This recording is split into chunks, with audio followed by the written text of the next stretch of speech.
Hey Ed. Hello Dino. Hello everyone. This is going to be fun. What an excellent day for an exorcism. Yeah. What up? Going to give a little countdown here before we start the Late Night Horror Show. It's going to be fun, guys.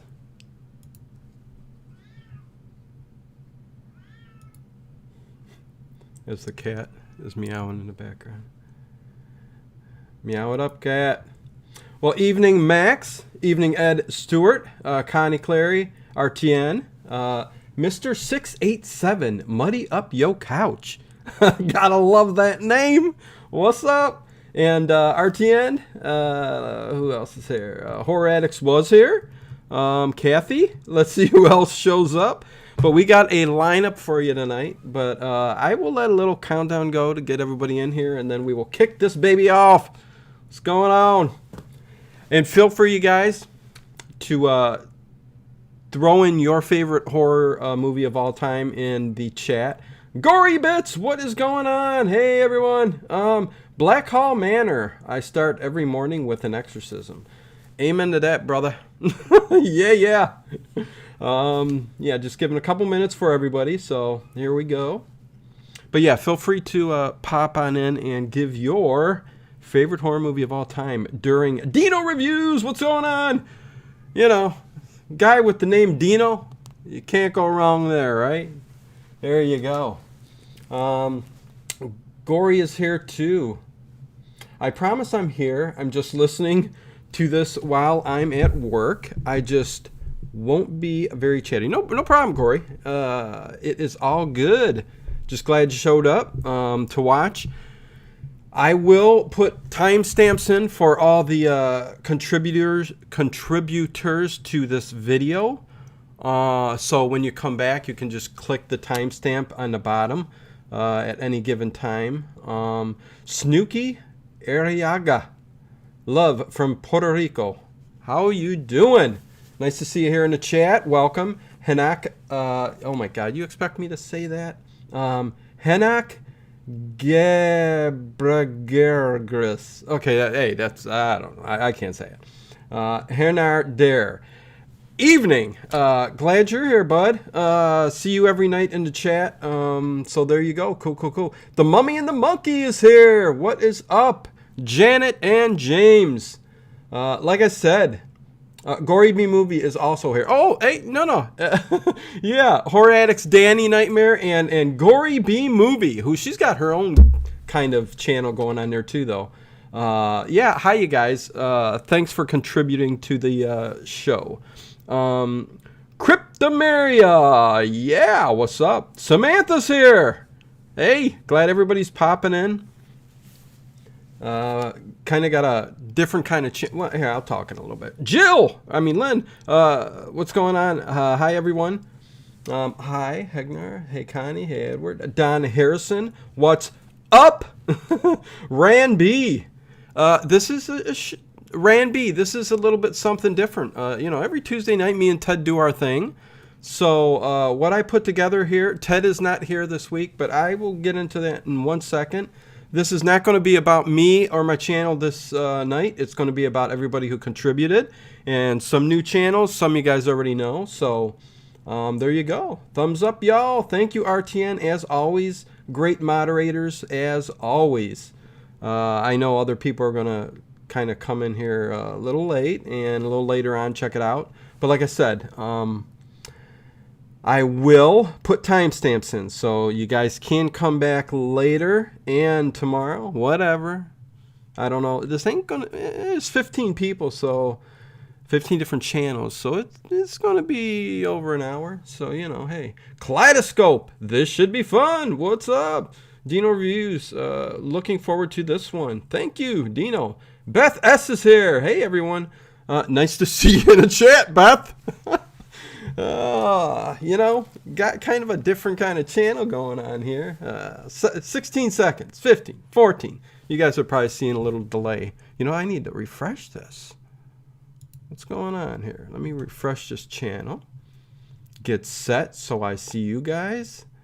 There we go. John McE. What is up, my friend? Killer Diller Caterpillar. That's right. And like I said, you guys, feel free to chime in on your favorite horror movies as we're going along. And this is going to be something else here. Edward Stewart, when I look... Oh, hey, whoa, hey, there you go, you guys. Hey, welcome to Late Late Horror Show. I am Dino. Ted is not here with me tonight. I am wearing the glasses this evening. Yes, I want to see what you guys are going to put down in the chat and read this. So I need my glasses tonight. Yeah, welcome everybody, one and all. Too many people in the chat to name. You guys all know who you are. Phil's Creepy Videos. Hey, buddy, what's going on? Let me give you your wrench there. I know you've been wanting it for a while there. Here. Let's see. Admin, all right. So there you go. Phil's Creepy Videos. I'm going to be talking about each and every one of these channels. Like I said, the show isn't about me tonight. It's about the 15 channels that I chose to reach out to, do the... Here, Gory, let me give you a wrench there too. Not that you're always here, but hey, a wrench kind of means, you got some status, whatever, right? You got to watch who you give it to though. But yeah, this is going to be fun. I've got 15 channels. Should have reached out to you too, Gory. Sorry about that, but... yeah, the whole horror addicts thing, you guys kind of got this universe going on here. But welcome to everybody in the chat. Like I said, too many to mention. Chime in. Every video you see, chat it up amongst yourselves. But yeah, Ted isn't here. We will be back next week with a must-see movie list. My 5, his 5. That'll be a fun one too. But for anybody who's new here... again, my name's Dino, this Late Late Horror Show. We kind of have transgressed into kind of still a movie review every Tuesday night. We still do that and other stuff.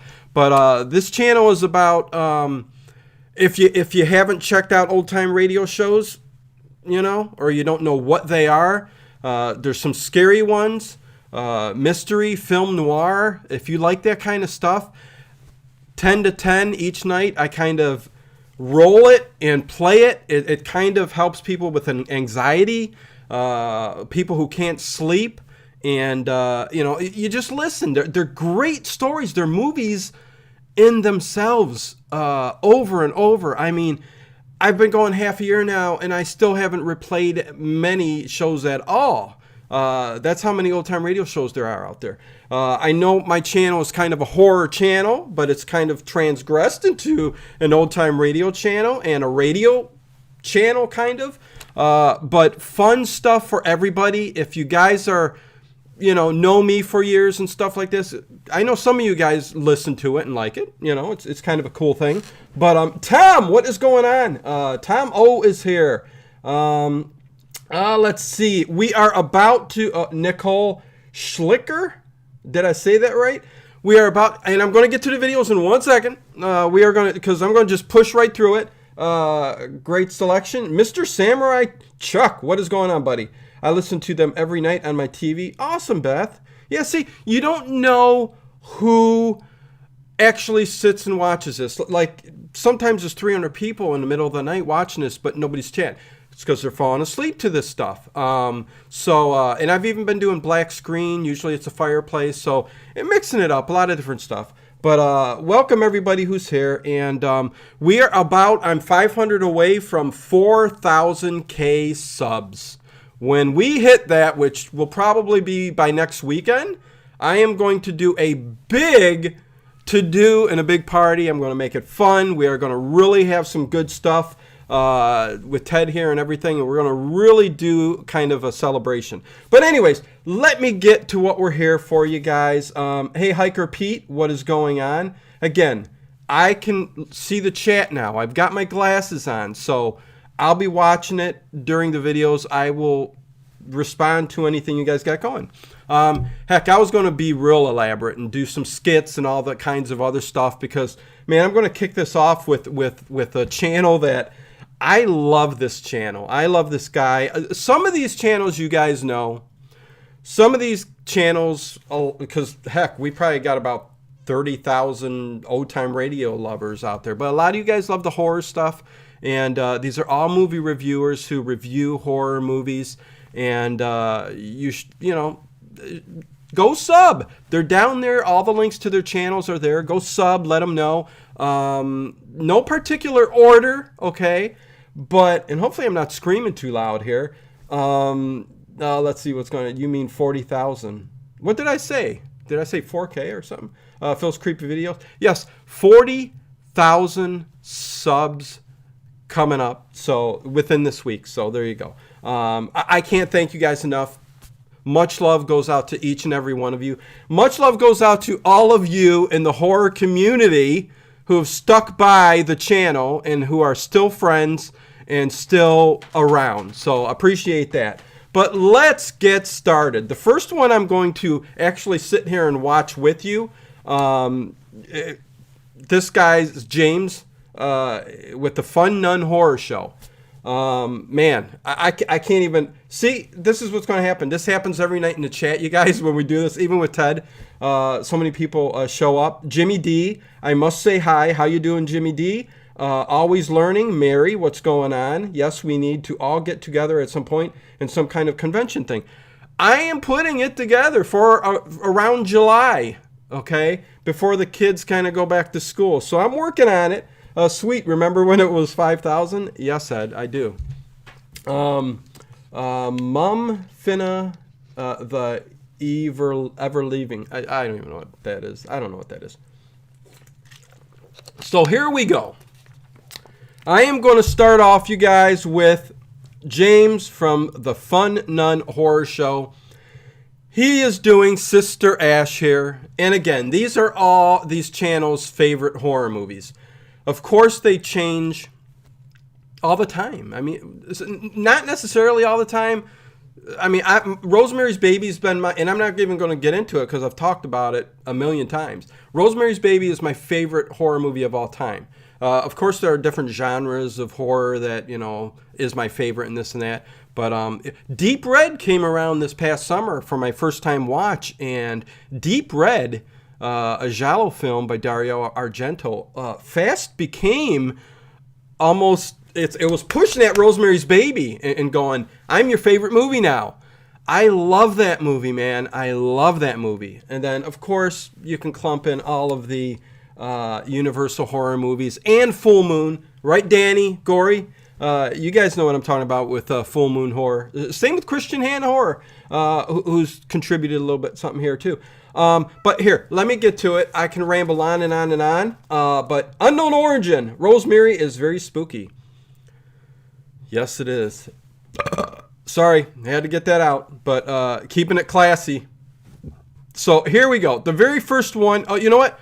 Let me do my intro, and then we will get to the Fun Nun Horror Show.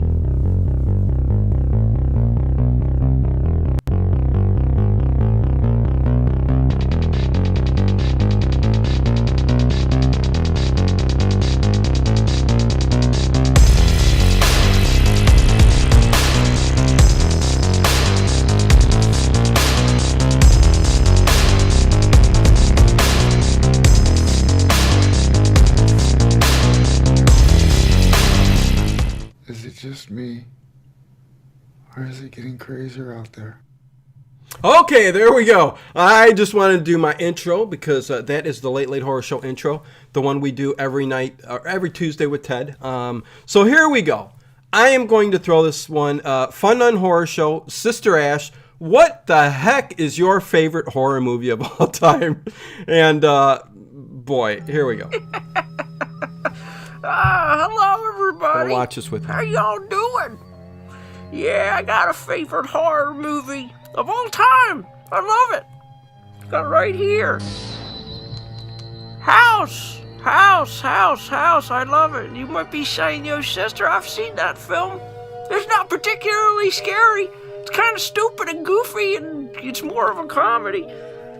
And I would agree, it is very comedic. But I fucking love it. I can watch this over and over again. I can. I love this movie so much it makes me want to dance. Yeah. It makes me want to boogie down, and that's exactly what I'm gonna fucking do. So, here we go. Woo!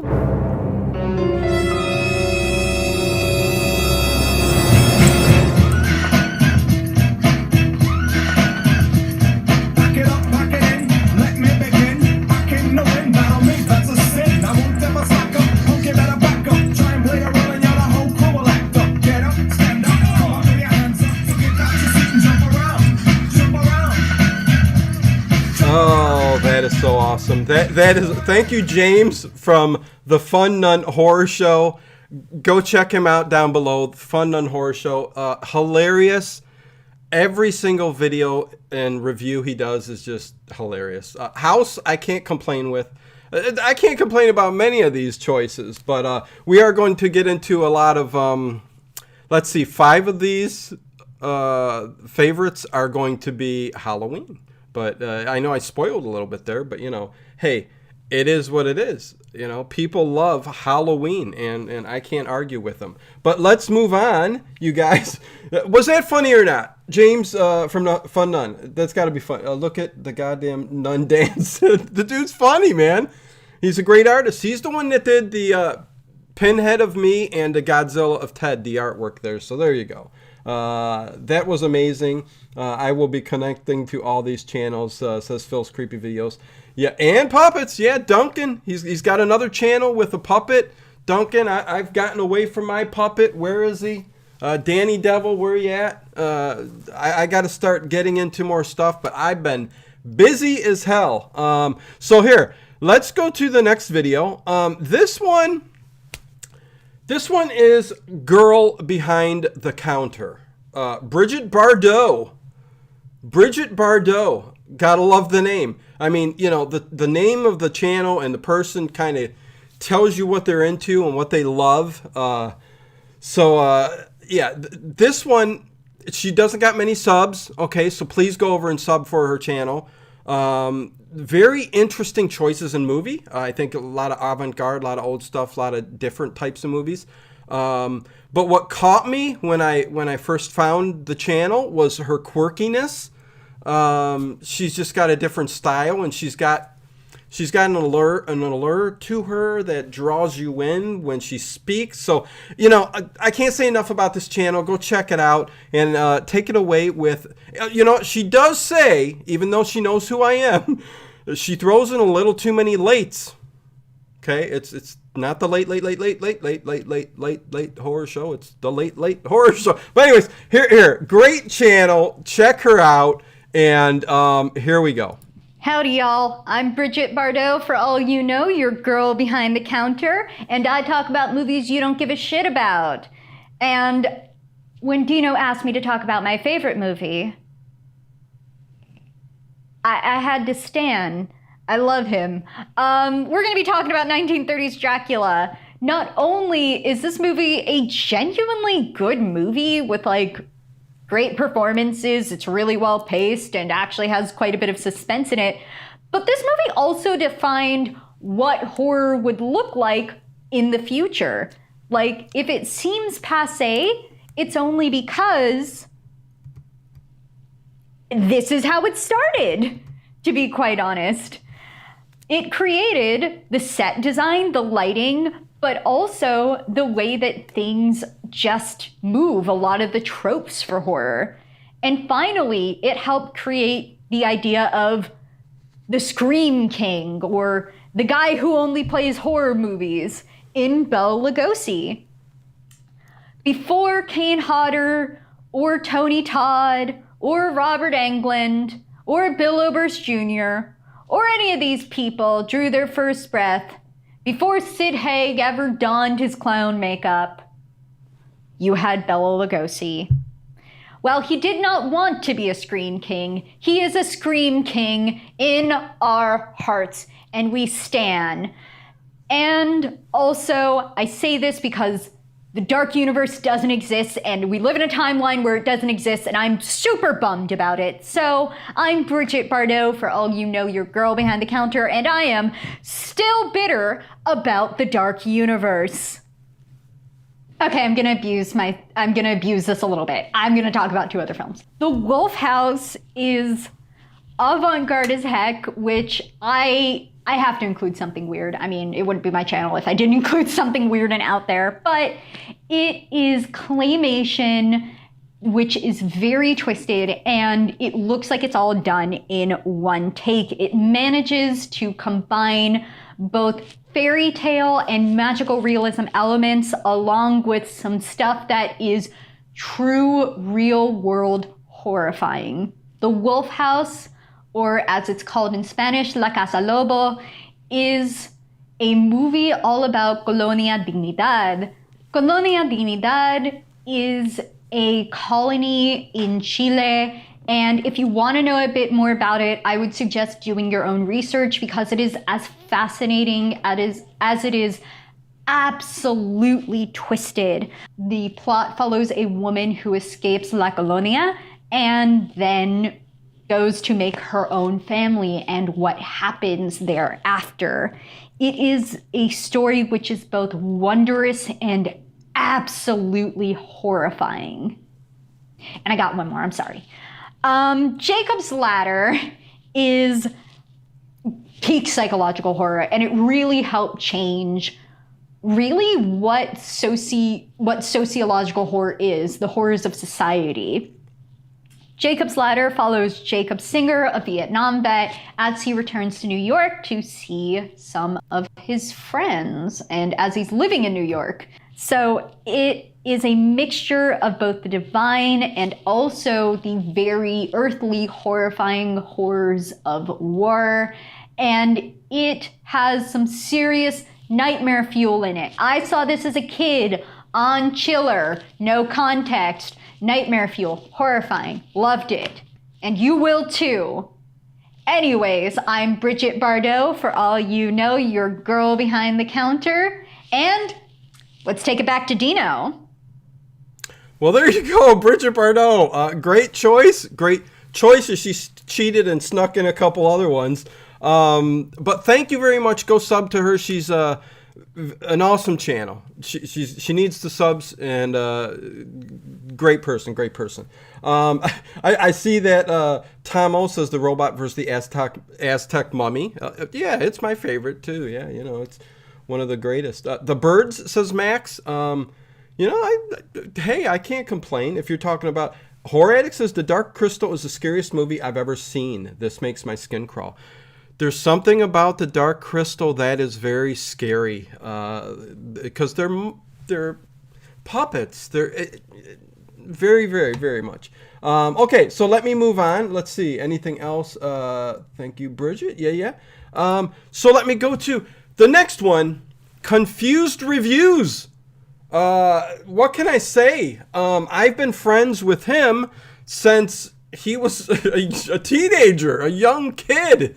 When I first started my channel 6 years ago, I started this channel.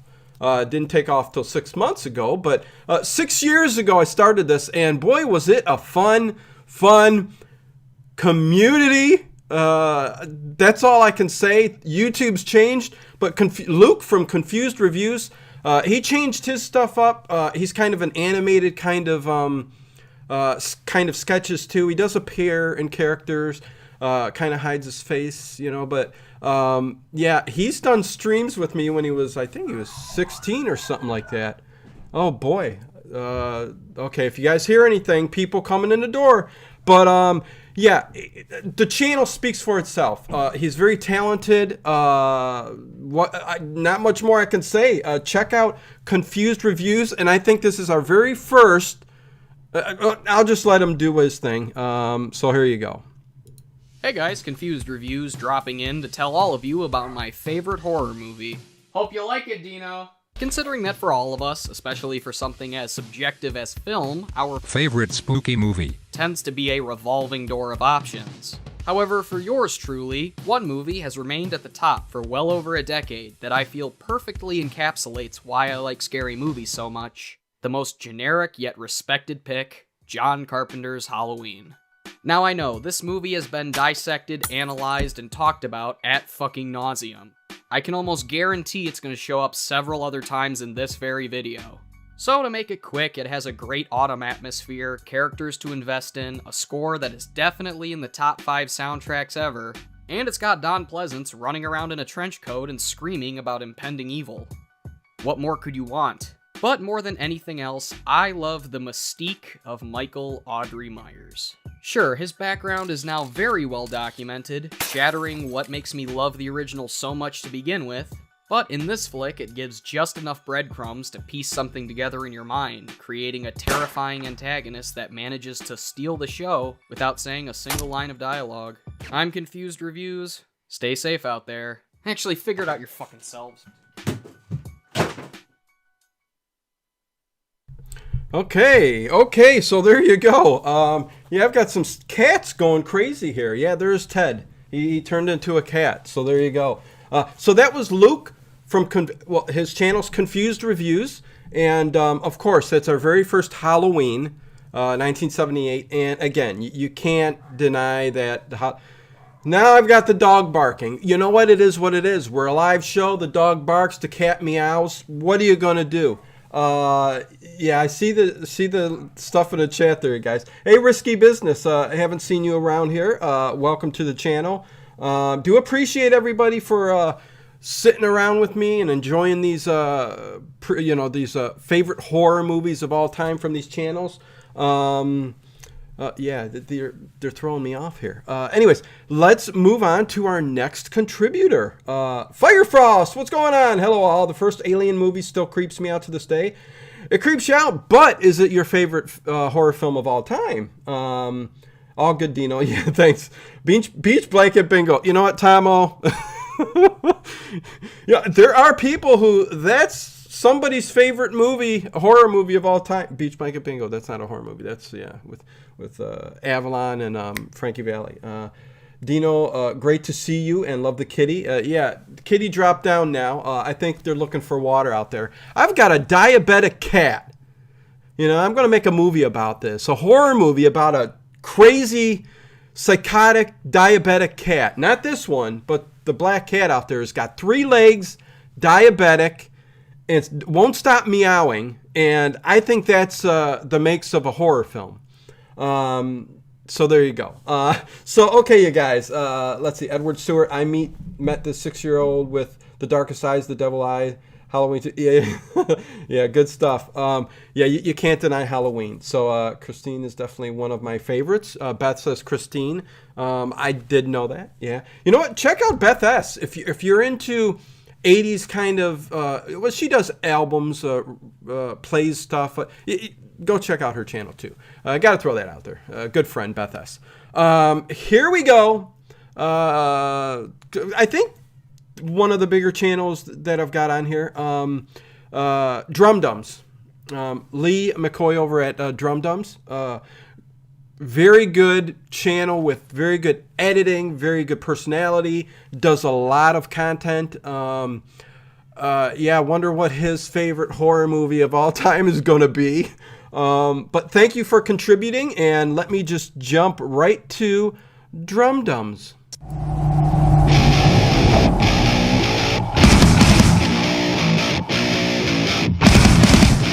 What's up, guys? My name is Lee. My channel is Drum Dums, and I want to thank Dino for inviting me to be a part of this special movie project that he's got going. Just a whole bunch of different reviews from different creators, and it's really just what's your favorite horror movie?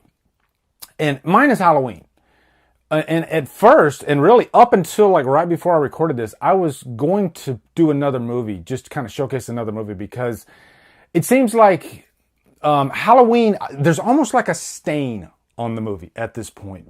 And really, I'm not going to talk about the movie, like the filmmaking techniques and all that, because there's probably a million Halloween reviews out there on YouTube. I mean, the YouTube horror reviewer starter pack probably comes with the movie Halloween. So I kind of just want to talk about like the fan base and how it's the only one, at least in like the YouTube community, I've literally seen people get upset about the movie Halloween because, and I can't blame them. It's because it seems like the market is almost oversaturated. The horror market is almost oversaturated with Halloween. You know, there are YouTube channels like mine that talk a lot about Halloween. And it is a weird thing that people do kind of get upset with the word Halloween, the H word, the ugly H word. So what is it about this movie that after 40 years, it's still, I'd say even more relevant today. It's still, you know, at the top. When you go to horror conventions, I'd say there's probably more Halloween memorabilia, more Halloween merch than like most horror movies. It's always stayed in like the public conscious. Every like top 10 greatest horror movies list, probably ever since it came out, Halloween's been there on that list. And it seems like there's always something that brings it back up. Because if you remember, there was a period there where Halloween did start kind of falling out a little bit. Back in like the 90s, the mid 90s, you had Halloween 6 come out. Didn't do anything really at the box office. It was panned by critics. And then you had Halloween H2O that brought it back with Jamie Lee Curtis coming back to the franchise. And then it just jumped back down with Resurrection, which is the worst movie, arguably, in the whole franchise. And so you had this lull there, but then all of a sudden, here comes Rob Zombie, brings it right back up. So it seems like the franchise is all over the place in continuity, all over the place in reception. It can make your head spin. It really can. And it seems like it's up, and then it's down, and then it's up, and then it's down, and then it's up, and then it's down.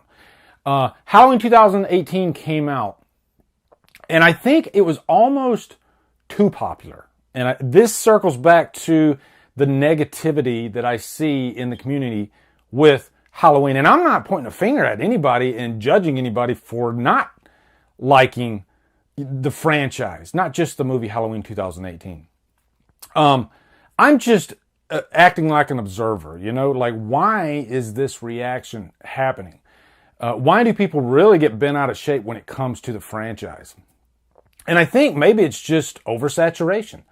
People, they get tired of it, I guess. I don't know. But Halloween 2018 made a shitload of money. Like, $250 million worldwide.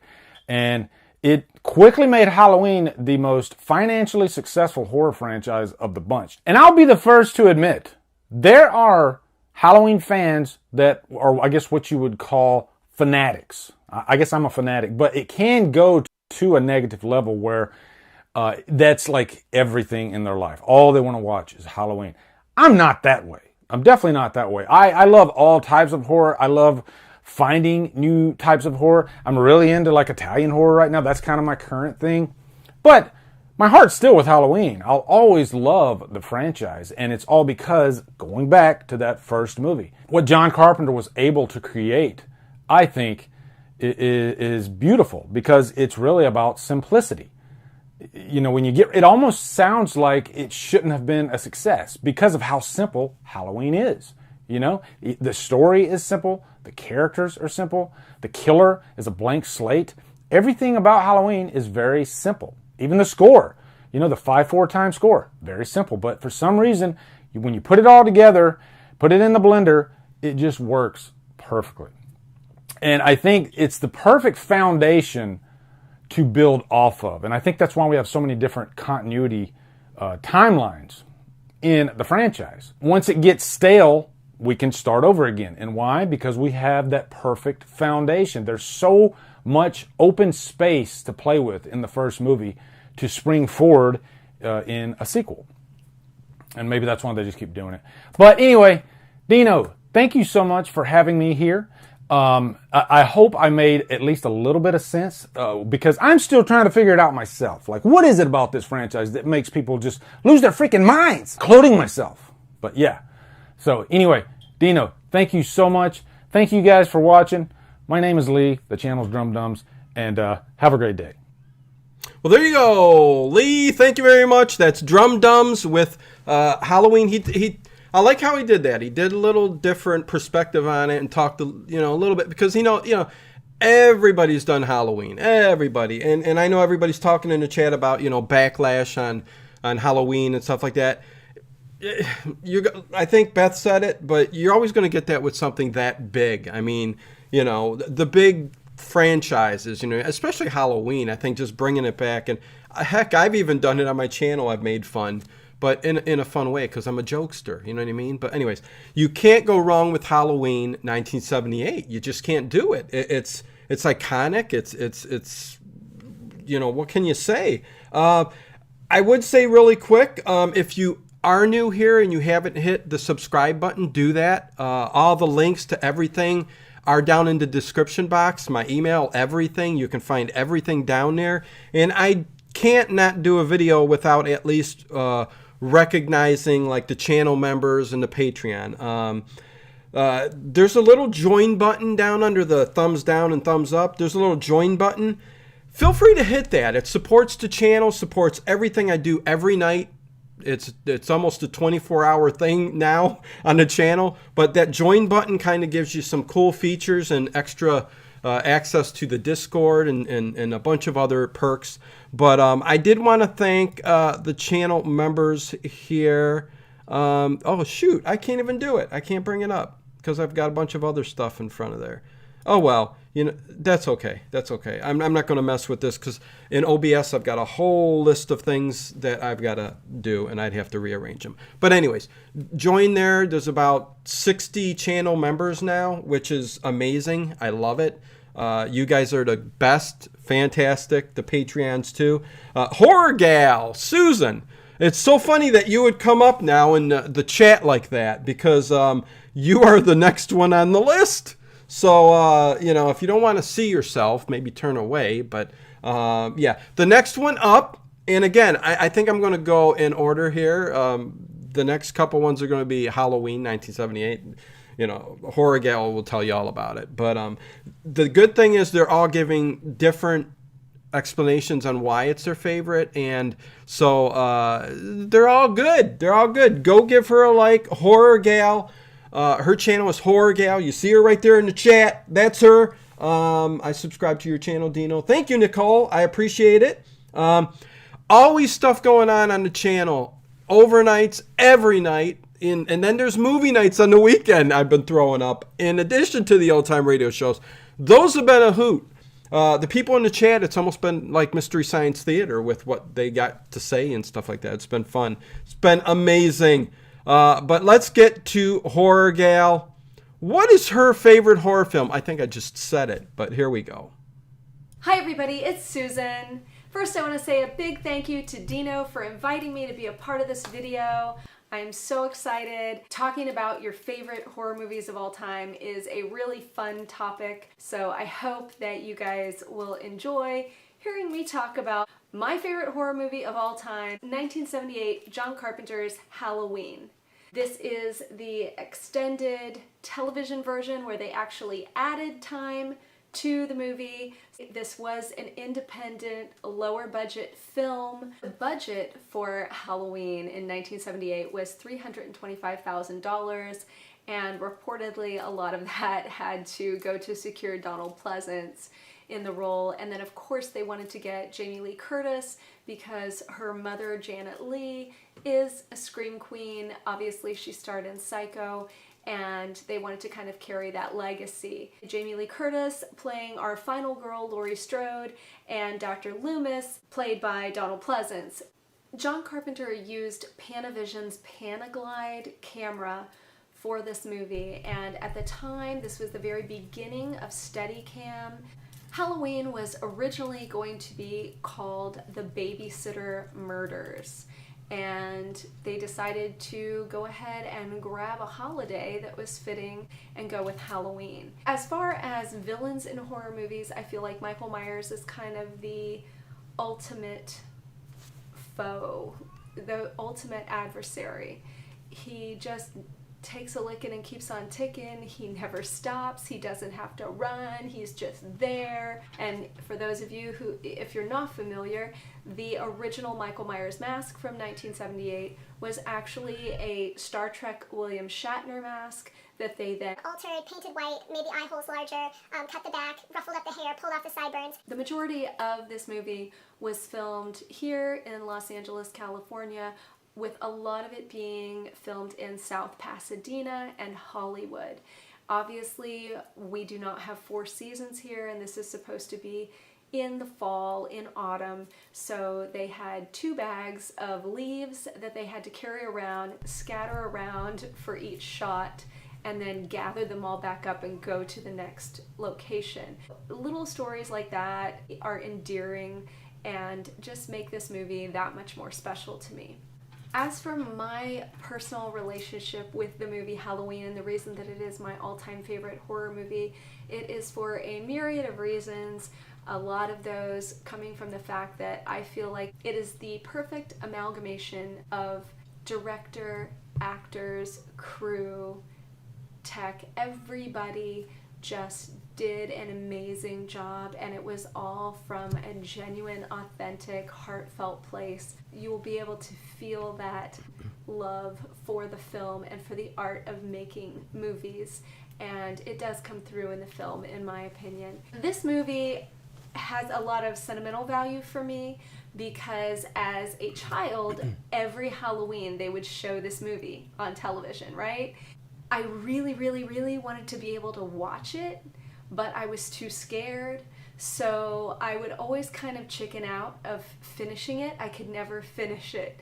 And that's really a testament to the atmosphere of this movie. It's really a great example of how to perfectly utilize sound and a good soundtrack to really accentuate a film and really kind of make it as powerful as it can possibly be. At its core, the whole premise of Halloween, where there is a masked killer who never runs, he just walks slowly, but he always catches up to you, you know, kind of a metaphor for our fears and for any of our insecurities, things like that, and you have to stand up to them in order to succeed and move beyond that. The movie holds a lot of meaning for me personally because it was the first horror movie that I really felt accomplished when I was able to watch the entire movie all the way through.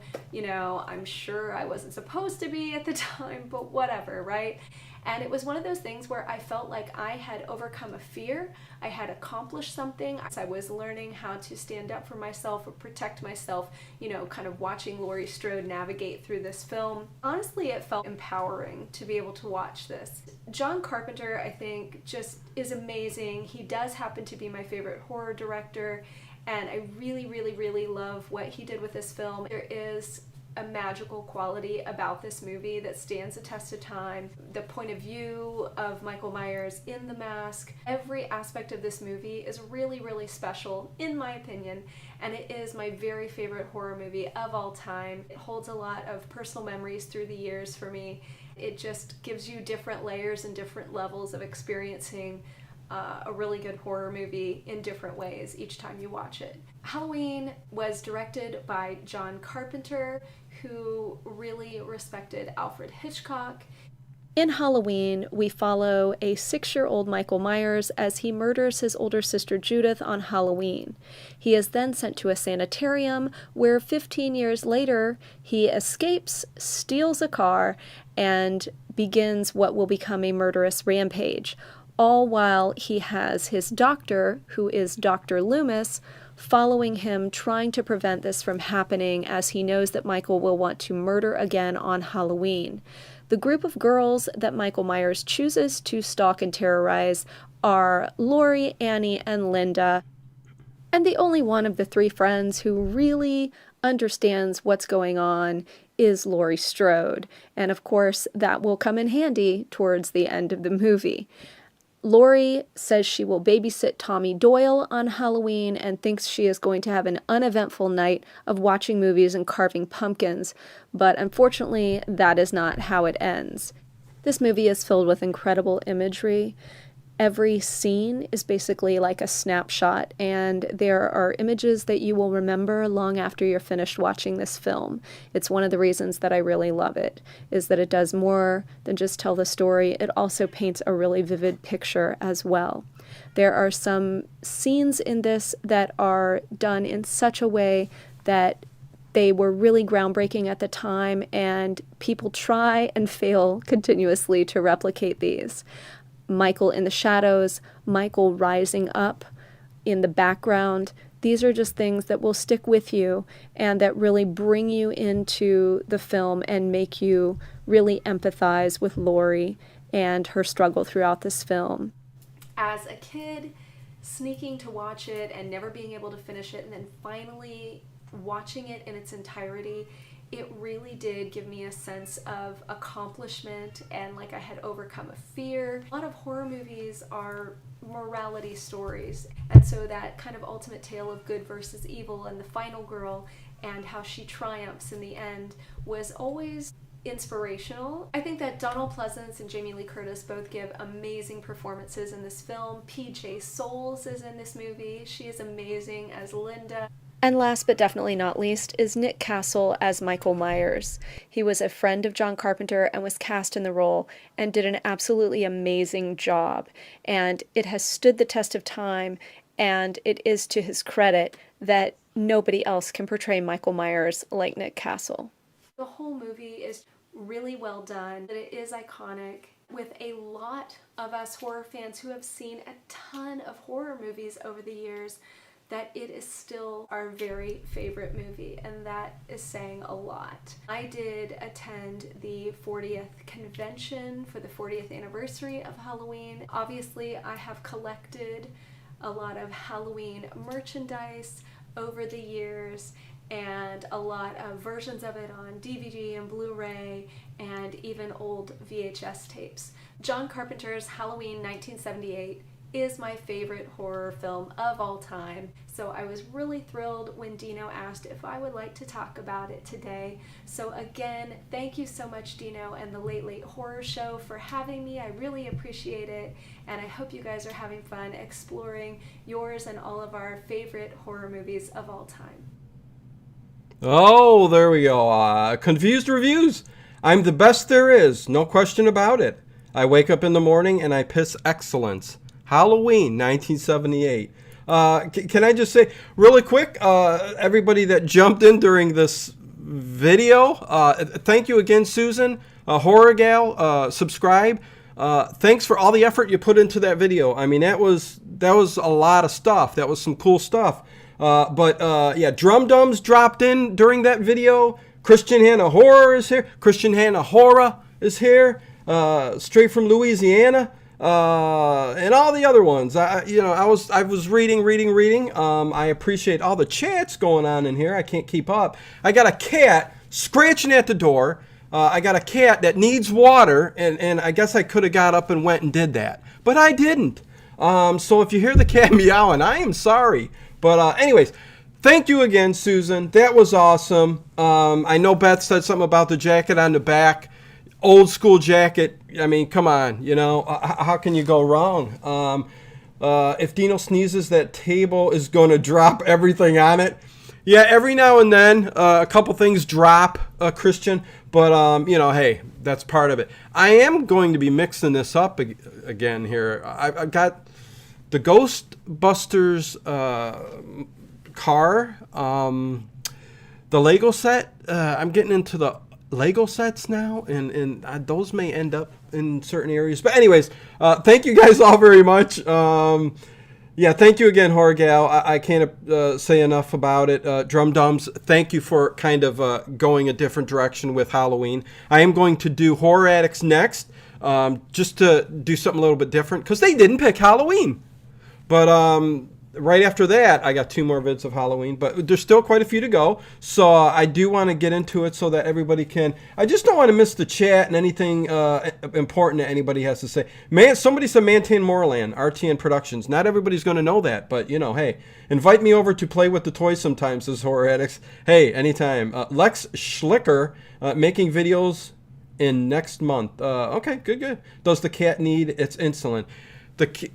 Beth, the cat's already got its insulin shot. Gets it every night. But somebody needs to go out there and give it some water. But anyways, so here, let's go straight to these people. I've known them from kind of the beginning too, I think. Gory and Danny. I think from the beginning, 6 years ago. I was even on your channel, I think just once. Well, plus the Oscars that you guys do. But I came on years ago when I was just new at this YouTube thing. And I think I made an idiot of myself talking. I don't know. I tend to do that sometimes. But yeah, good stuff. Let's get straight to Horror Addicts. I believe Danny is in this. And yeah, check them out. Good people, great friends, and here you go. Hi, I'm Danny Nightmare, and I'm a horror addict. And I just want to say thank you, Dino, for having me on. It is always an honor to be a guest on the Late Late Late Horror Show. And talking about our favorite horror movies, hell yeah. I mean, what is the best horror movie? It might be The Exorcist, it could be John Carpenter's The Thing, but my favorite horror movie is Evil Dead 2. I love the entire franchise. I love the trilogy. I love the show that finally came later. I even like the remake. It's a little different. It has nothing to do with these movies, but I still like it. The first Evil Dead is a classic. It is amazing. Some of it doesn't quite hold up effects-wise, but it's about a group of friends went out there and made a great horror movie in the woods, and they did not let me down. It's amazing. It set this off perfectly. But it does have some maybe unintentional humor or just, I don't know, a dark sense to it, which I love. However, in Evil Dead 2, you got a horror comedy. And then in Army of Darkness, you got a comedy horror.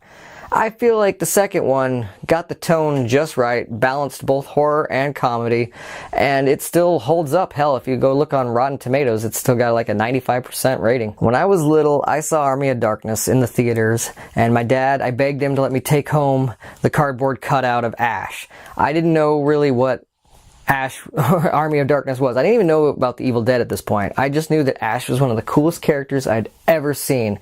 He was an iconic character, maybe like just for like Ripley from Aliens and Indiana Jones, maybe Han Solo, I don't know. But he was perfect for me. He's a smart mouth shit talker, and you know what? I think a lot of that ego and stuff is what he's compensating for the fact that he's going through a lot of crazy shit. In the first movie, all of his friends die. He's like the lone survivor, and then he gets attacked at the end. And that's exactly where this second movie was supposed to take off. But since they didn't have the rights to show the clips of the first movie, they backtracked and kind of redid the whole thing, but just with him and his girlfriend, because they had to like speed it up. But then once you get to that part right there, that's where the movie officially begins its own part 2. There are different dimensions and different versions of Ash Williams. There's one who never travels into the past, and he gets put in a mental hospital. There's one that gets killed by a zombie Howard the Duck. There's a lot of them. But this particular Ash Williams from Evil Dead 2 is my favorite. I believe it's the specifically same Ash that you see in Ash vs. the Evil Dead. And if you can tell by the ending of Evil Dead 2 and the beginning of Army of Darkness, there are slight differences in those Ashes because they are from different technically universes. That's why one of them works at S-Mart, while the other one works at... Yeah, I know, it's just a clever way to disguise not being able to have the rights to show things, but I don't care. Raimi did a great job with these movies. This is why I still support him. Even though he ventured on to do other things like Spider-Man and Wizard of Oz, I still think of him as a horror director, because what a great job he did with Evil Dead. And Bruce Campbell is amazing in all of his movies, but yes, Ash Williams is the one that I love most. He is awesome. And in Evil Dead 2, he is basically a one-man show for a lot of this movie. The fight that he has with his own hand, epic. Yes, I'm a fanboy, I admit it. But this movie is my comfort movie. Whenever I'm feeling bad, I can watch Evil Dead 2. This movie never fails to cheer me up. There's only one word to describe it. Groovy. Hail to the king, baby. And hail to you, Dino. And hail to the Late Late Horror Show. Thanks for having me on, brother. Okay, there you go. Thank you, Danny. That was awesome. And yeah, the color in the video. Thank you, Gory, for the set decoration for Danny there, right? Horror Addicts. Great pick. The whole franchise. Fantastic. How can you go wrong with Bruce Campbell, man? But very, very cool, you guys. I appreciate you guys again for contributing. I did run over there and give the cat some water, so they should be shut up now, you know. I actually feel sorry for the cat. You know, what are you going to do? It looks like the Reanimator cat. You know, my black cat. But anyways, you know, I can do real quick to join the channel and support us. I couldn't do it before, but I put them up there. I do want to thank all the. You know, it's still not coming up. Why isn't it coming up? Okay, a goof. So, oh well. Screw it. I'm not going to show the pictures. But anyways. Okay, so let's move on. The next channel that I'm going to show here, let's see, am I missing anything good? Christianity Horror, God, everyone put way more into these videos than me. I'm going to take you all back to 2007 with my video. It's okay, Christian. You still, it's about personality and stuff too, man. I know you kind of were a little rushed, but hey, I appreciate everybody who got a video to me. there were some who just never responded. But you know what? It's okay. It's okay. I understand 100%. But hey, appreciate all of it. Callahan, Amy, what is going on? Is that a chin implant or are you just happy to see me? What is going on, Amy? I'm glad you were able to make it. We got 1, 2, 3, 4, 5, 6, 7, 8. Okay, I should get going. We got 9 more still to go. Here we go. Let me move to a channel that I've known for a long time too. I love the accents to these people overseas. You know, Australian, English, Scottish, Irish. You know, plus he knows his stuff. And with a name like this, one of my favorite B early childhood memory, Wolfman's Got Nards, Monster Squad. Wolfman's Got Nards. Check out his channel, and with that, I just don't want to miss anything in the chat. I'm always game, Dino. Thank you, Gory B. Yeah, no, I'll do this eventually again. Great lineup so far. Thank you. Love Drag Me to Hell. Nice pick. Great story, Ed. Ed, man, you're just a hound with horror, man. I love it. I love it. So here we go. This is going to be Halloween again. Different take. Here we go. Wolfman's Got Nards. The Late Late Horror Show have asked me to do a video on my best horror movie.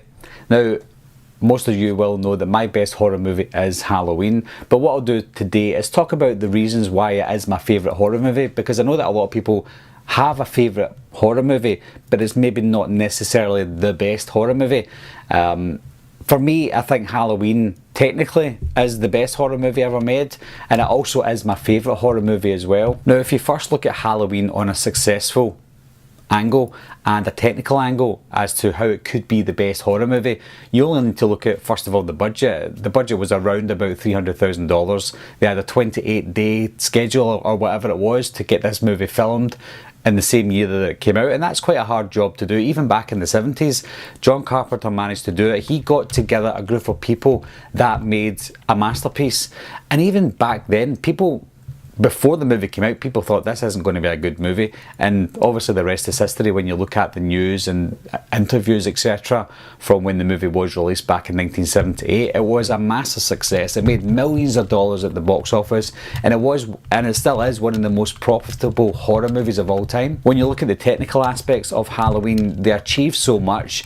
They've done so many groundbreaking things with the cameras that they had as well. You had that one take. I know it wasn't a one take, but it had what looked like a one take at the beginning of the movie, something that hasn't been done before, and if it was done before, it wasn't done on the scale that they did for Halloween. It's just something that blew my mind when I first seen it, because I'd never seen a one take scene in any horror movie before. So when I was watching it, I didn't even realise at the time that it was a one take scene. Watching it as an adult, you tend to look at these movies from a different perspective and think, wow, how did they do that? I respect so much that they managed to pull that off. Even without the one take in Halloween, just looking at the movie as a whole, it was beautifully shot.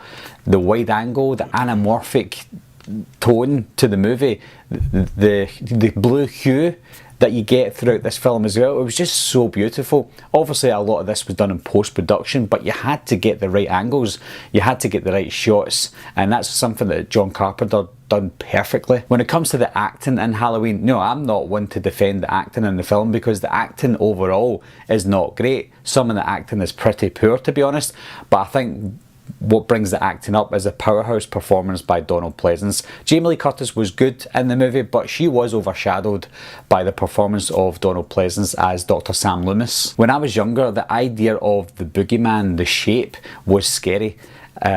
Was he human? Was he not human? How could he die? Why is he not dying? Those sort of things scared me when I was younger, and what made that even scarier was the fact that we just didn't know. Obviously, move aside the rest of the Halloween movies, just concentrate on the first Halloween movie. Watching that, I watched Halloween 1, and then I didn't see any other Halloween movies for a good few years after that. So watching it, it left a lasting impression on me, because I'm like, is he still out there? And I had an impressionable mind at the time because I was very young. Is that guy still out there? How am I actually going to kill this guy if it ever come up face to face with the boogeyman. I just didn't know. Putting all the technical aspects aside, even when you watch it with a nostalgic eye, it still stands the test of time. I watched movies from the 70s and the 80s and they age badly, and you maybe can't even watch half of them anymore because they did age badly. But when you look at Halloween, made in 1978, I can watch that all the time and enjoy it all the time. It doesn't age for me. I don't know if it has that nostalgic factor for me, but that is, even if it is the nostalgic blinkers coming over my eyes, that is another reason why I love Halloween so much, because of the nostalgia factor. You can love movies that aren't great, but you have a nostalgic connection to it. But with Halloween, you don't have to use that as an excuse, because it does have the nostalgic factor, but it is still an amazingly made horror movie. I could go on and on and on about the original Halloween, and I'm sure most of you could as well. And I know that a lot of people's favourite horror movies are movies like Halloween, The Thing, Silence of the Lambs, Psycho. There's a reason why we say those movies, because they are masterpieces of horror. So it is hard to sway away from them and try and be different, because it is hard to do that. And I'm sure most of you who post up videos of your greatest horror movies of all time, it's hard to change it up, because you don't want to change it up just to be different. You want to be honest with yourself. And again, I can't fault Halloween whatsoever. Everything that I've just mentioned in this video, that is the reason why Halloween is my favourite horror movie of all time. Oh, there you go. Thank you again, Wolfman's Got Nards. Awesome. I like what Horror Gal said there. Everybody approaches Halloween differently, and that's why having 5 of them in the reviews here, the favorites, is not a big deal, because they all have something different to say. Very, very cool. I don't think I'm missing anything in the chat. You guys are all talking to each other. Again, I just want to express, hopefully this is coming across as a great special presentation by the Late Late Horror Show, because I've been busy as heck, but here we go. We are going to get through this, and I've got another one. Again, I'm going to put timestamps in for everybody's reviews, so that when you eventually come back, maybe by tomorrow, you'll be able to just click the timestamps if you're watching this later or something like that. So with that said, and Horror Gal, how's your cat? Same name, Dino. Anyways, let's get to another one across the seas. And how can you go wrong with somebody named Dino, right? Huh? Am I just pumping myself up? But yeah, this is Dino. It's so weird that like how we found each other's channels like that, but I guess when Dino eventually it'll get around to connecting there a little bit. But Dino Reviews, and this is our very last Halloween fave of the night, so you got some other ones to look forward to. We got a couple younger channels that have a little different spin on their and that's what's fascinating to see too, different generations and what they love, you know what I mean? So with that said, check out Dino Reviews. Another accent. Hey there guys, and welcome to Dino Reviews. So before we jump into this video, I do just want to quickly thank the Late Late Horror Show for including me in this one. Now, as for my favourite horror movie of all time, it's got to be Halloween from 1978. So there are many different reasons I enjoy this movie, but for me, one of the biggest ones is honestly just how simple the plot is. So the movie centres around an escaped mental patient who goes home to Haddonfield on Halloween night and causes death and destruction everywhere he goes. But what I like about the movie is just kind of how they build Michael Myers up, or build up the shape. The character is almost like a ghost at times, and that's elevated by Donald Pleasence's performance of Dr. Loomis. He kind of plays this almost Van Helsing-like character to Michael Myers' Dracula, where he goes around the town and tries to warn everyone that Michael is not just human. He kind of has this supernatural element to him, where he is the shape. He's the boogeyman. He's kind of this unstoppable force that you just can't take down. Again, that just kind of brings something more to the movie, where you realize Michael Myers is not the typical slasher we'd seen before with movies like Black Christmas or Psycho. Instead, he is much more. He's kind of evil personified, Someone really without a conscience and someone you cannot talk down. And you can see that with his mask. He has this kind of emotionless, expressionless mask on throughout the entire movie, and it just makes him all the more terrifying. You know you can't reason with this character at all. He's just coming for you, and if you don't get out of his way and try to survive, he will kill you in seconds. I just thought that was a great way to build the character of Michael Myers up, that he is something to be feared, that he's not quite human, and if you're watching the movie, you should know when he comes on screen that he is quite dangerous. As for Michael Myers himself, honestly, he is one of my favourite villains of all time. He is the Shape, he is pretty much the boogeyman, and for me, as a kid watching this movie, that was everything I was terrified of. He pretty much goes through the night without being seen, he just appears out of darkness, and of course he has that iconic mask. The mask he has in the movie is this kind of expressionless face that really has nothing but a blank canvas on it. That just adds again kind of an element of fear to his character, that you don't know what he's thinking at any point in the movie. The whole idea as well of kind of evil personified and really just true evil, no conscience, that's all quite interesting in the movie, and it represents what Michael Myers is because there is no expressions on that mask. It's a character that you really can't reason with, you can't talk down, you just have to try to survive him. He is a force of nature, he's almost like Jaws in a way, going from house to house in this small little town and taking out anyone that gets in his way. He of course is also quite unstoppable in the movie. Multiple characters try to take him out and he just keeps on getting back up. I think in the late 70s, again, we just hadn't seen something like that on screen. When it comes to Laurie Strode, honestly for me, I actually see her as probably the definitive final girl, and it's because she's actually quite different than a lot of final girls we had gotten up until that point, but even after that,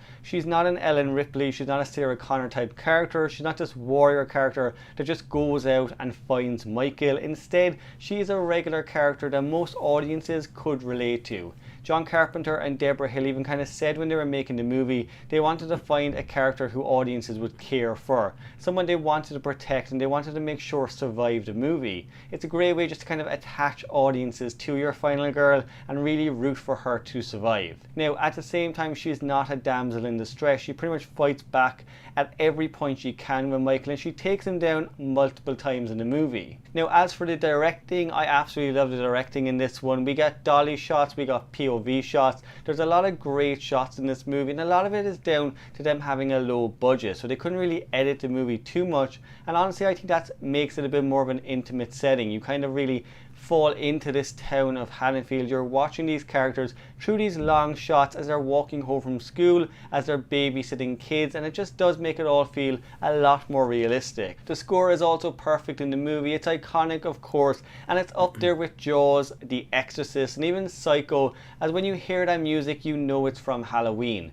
What I like about it is we do hear the music quite a lot in the movie, but it actually builds with what's happening on screen. When Michael is kind of stalking different characters throughout the film, we hear the score for sure, but when he's attacking Laurie Strode and we get that big chase scene, the score is ramped up quite a bit. There are also a lot of memorable kills in this one, but what I enjoy is there's honestly not a lot of blood. Instead, the movie kind of focuses on suspense and tension and just kind of building this presence of Michael Myers, that he's pretty much unstoppable and at the same time he could be anywhere at any time. The ending of the movie gives us that, where he gets shot out a window and gets back up.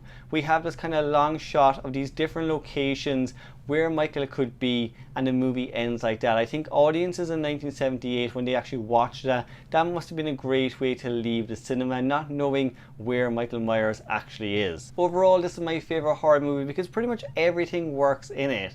The mask, the Shape himself, the directing, the score, even the characters, and just kind of how they build this entire story around the Shape or the boogeyman. It works and it's highly effective. The movie today is honestly still scary, and the franchise is still going strong.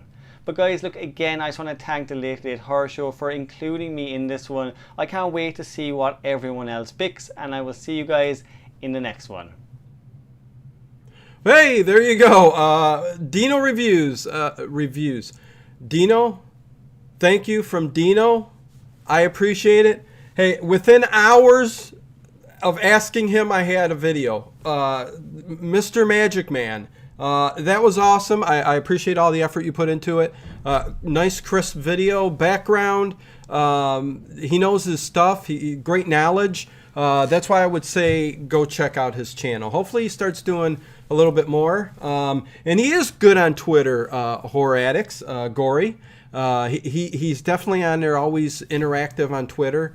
Everybody's got their own thing that they're active on.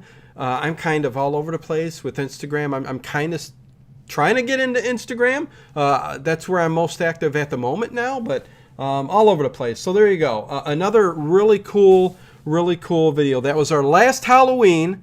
Everybody had great things to say and reasons why and took it in different directions, so I love it. It was really great. Great review, Dino. Love Halloween. Awesome work. Thank you, Phil. Thank everybody who contributed and was part of this, So I like to do this every now and then, just to thank the people that are around me in the community. Just because I've gone to old-time radio shows does not mean me and Ted are not going to be here every Tuesday to talk horror movies. And I'm not going to, eventually I'm going to get back to some trivia nights here and stuff like that. So there you go. No problem, Dino. Thanks, man. I appreciate it. So right back to, yep, Susan and Eva. Okay, you guys are talking back. Thank you, Max. Great picks. Always learning. One of the very favorites is still Nightmare on Elm Street. There's so many. Like I said, I just got into, Lee, you got into Giallo this past year, I think. Deep Red took me, like Rosemary's Baby is my favorite movie of all time. Deep Red, man, I was so struck with that movie. Something about it, Suspiria, the original Suspiria, I still think is his best for me. But Deep Red, for a split second there, almost pushed Rosemary out of there and became my favorite horror movie of all time. And I'm like going, whoa, this is fantastic. But because I was really getting into it. But here, let's get to it. We're getting through these. Not that there's no rush. I push the old-time radio stream overnight, which is, what do I got to know? Michael Shayne Detective. It's like film noir. Those are great things to fall asleep to and listen to. That's pushed to 11, so we got plenty of time. And welcome, Sinead. I think that's how you say it, Sinead. A lot of good stuff you got saying in the chat. Everybody does. Lots of good things to say. Great movie, Halloween. Yeah. So let's get to Christian Hanna Horror. Christian Hanna Horror. You know what?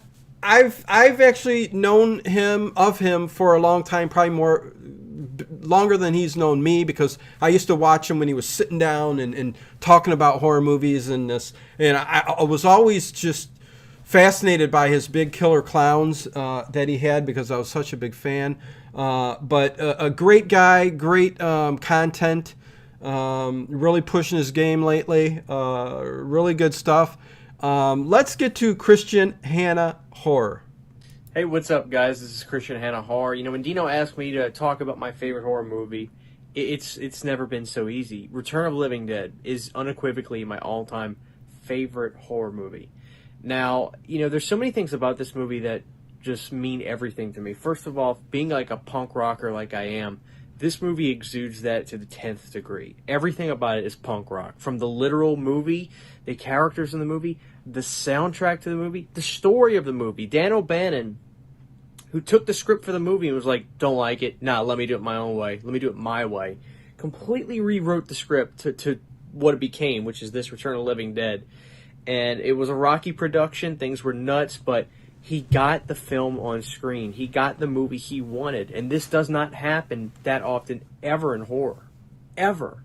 So the fact that he was able to get this to make it happen was insane. Everything about this movie is punk rock. It changed my life. It changed the way I view things. It changed the way I perceive other people in terms of what they think about me. I don't care. I don't care. I love this movie so much. It's given me everything. Everything. I love it so much. Return of the Living Dead is without question my all-time favorite horror movie ever. It's my all-time favorite movie, quite frankly. So Return of the Living Dead has to be it. I love this movie. It's everything to me. It's the best horror comedy ever made, in my opinion. So there it is, guys. Christian and a Horror, Return of the Living Dead. Thank you, Christian, very much for contributing. People said, thank God for zombies, finally. A great channel. Return of the Living Dead, how can you go wrong? Drum Dum's great soundtrack. Yes, I mean, for an audiophile like me, somebody who listens to music and to soundtracks and audio stuff, it's fantastic. I mean, one of the best. And Return of the Living Dead, I mean, come on. Linnea Quigley's in it. I mean, it's fantastic. So thank you, Christian, for that. I appreciate it. And be sure to subscribe, you guys. Appreciate everybody sticking around through all of this.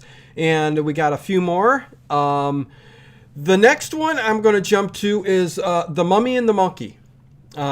They host they're like horror hosts. He's a monkey, she's a mummy.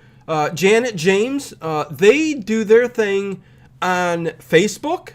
So if you look for the Mummy and the Monkey there, every Friday night, they do a horror host, they show a movie like your classic horror hosts do, and he puts little tidbits like, Mystery Science Theater, like little fart noises and kind of throws things in there. So it's a fun time all around. They've got a YouTube channel that they do content on too. Right after the Facebook Live show, they go over and do a YouTube Live, the Harry Scary Hangout afterwards and talk. Something I just enjoy. And they live not far from me. So there you go. I'm even in one of their little skits that they got, that they do in, their videos and stuff like that. So, Gory Bits, yay, The Mummy and the Monkey is awesome. Yeah, the good stuff, man. So here we go with The Mummy and the Monkey. So you're going to get two favorite movies from them, and here we go. Hey there, I'm Janet Decay. And I'm Grim Glory. And together we host The Mummy and the Monkey's Harry Scary Hangout. We live stream Friday nights from our Facebook fan page and on a cable station as well. We play cheesy B movies. That's right, and we love horror movies. Now, I wish we could show some of the horror movies that we are talking about tonight as our favorite horror movies, but that ain't the case with our program. No way, But at least we get to talk about them right now, right? Yes, and it's hard to pick favorites because there's so many movies that we like, good and bad. Sure is, but what's your favorite, Janet? Mummy's first. Oh, geez. Okay, so I'd have to pick, out of all the movies, even though I love the classic Universal films, the Hammer films, I'm going to say just out of the creepiness factor, Texas Chainsaw Massacre. Ooh. The Texas Chainsaw Massacre, the original one from the 70s, directed by Tobe Hooper. Gunnar Hansen played Leatherface, the really iconic, really creepy killer guy in the movie, but it's not just him, he's part of a whole creepy family. And these there's a group of young people traveling on a road trip, and then they end up having car trouble and having issues, and they encounter this family, and they're out in the middle of nowhere. I mean, it's really creepy stuff. The visuals and just the whole idea. And another creepy thing is that it's loosely based off of Ed Gein, the serial killer from Wisconsin, who would eat people and decorate his house out of body parts. Like he would make a lampshade out of human skin, have like skulls stacked up, all this really weird stuff. So because there's that kind of real aspect of it, I think that's what scares me most of all when you hear of things like that. And then when you see the visuals in Texas Chainsaw Massacre and you hear that chainsaw, it's like, it's so creepy. And it still holds up to this day, like 40-something years later, almost 50 years later. The movie is still really, really creepy. And I heard they're making a sequel to it. Wow, a bona fide attached to the actual first movie. A real sequel to it. So that'll be interesting to see. But yeah, that's one that really sticks out. So I guess that'll be my favorite. The Texas Chainsaw Massacre. Mhm. Oh my gosh. Texas Chainsaw Massacre. That's hard to top. That is a good one. But you know, it's all relative though, and I do like that movie myself. That would definitely be in my top. I'd say Texas Chainsaw is definitely in my top 20 favorite horror movies of all time. Might even eke in the top 10 because of, like you said, the creepiness of it and the fact that it could actually happen and kind of has happened.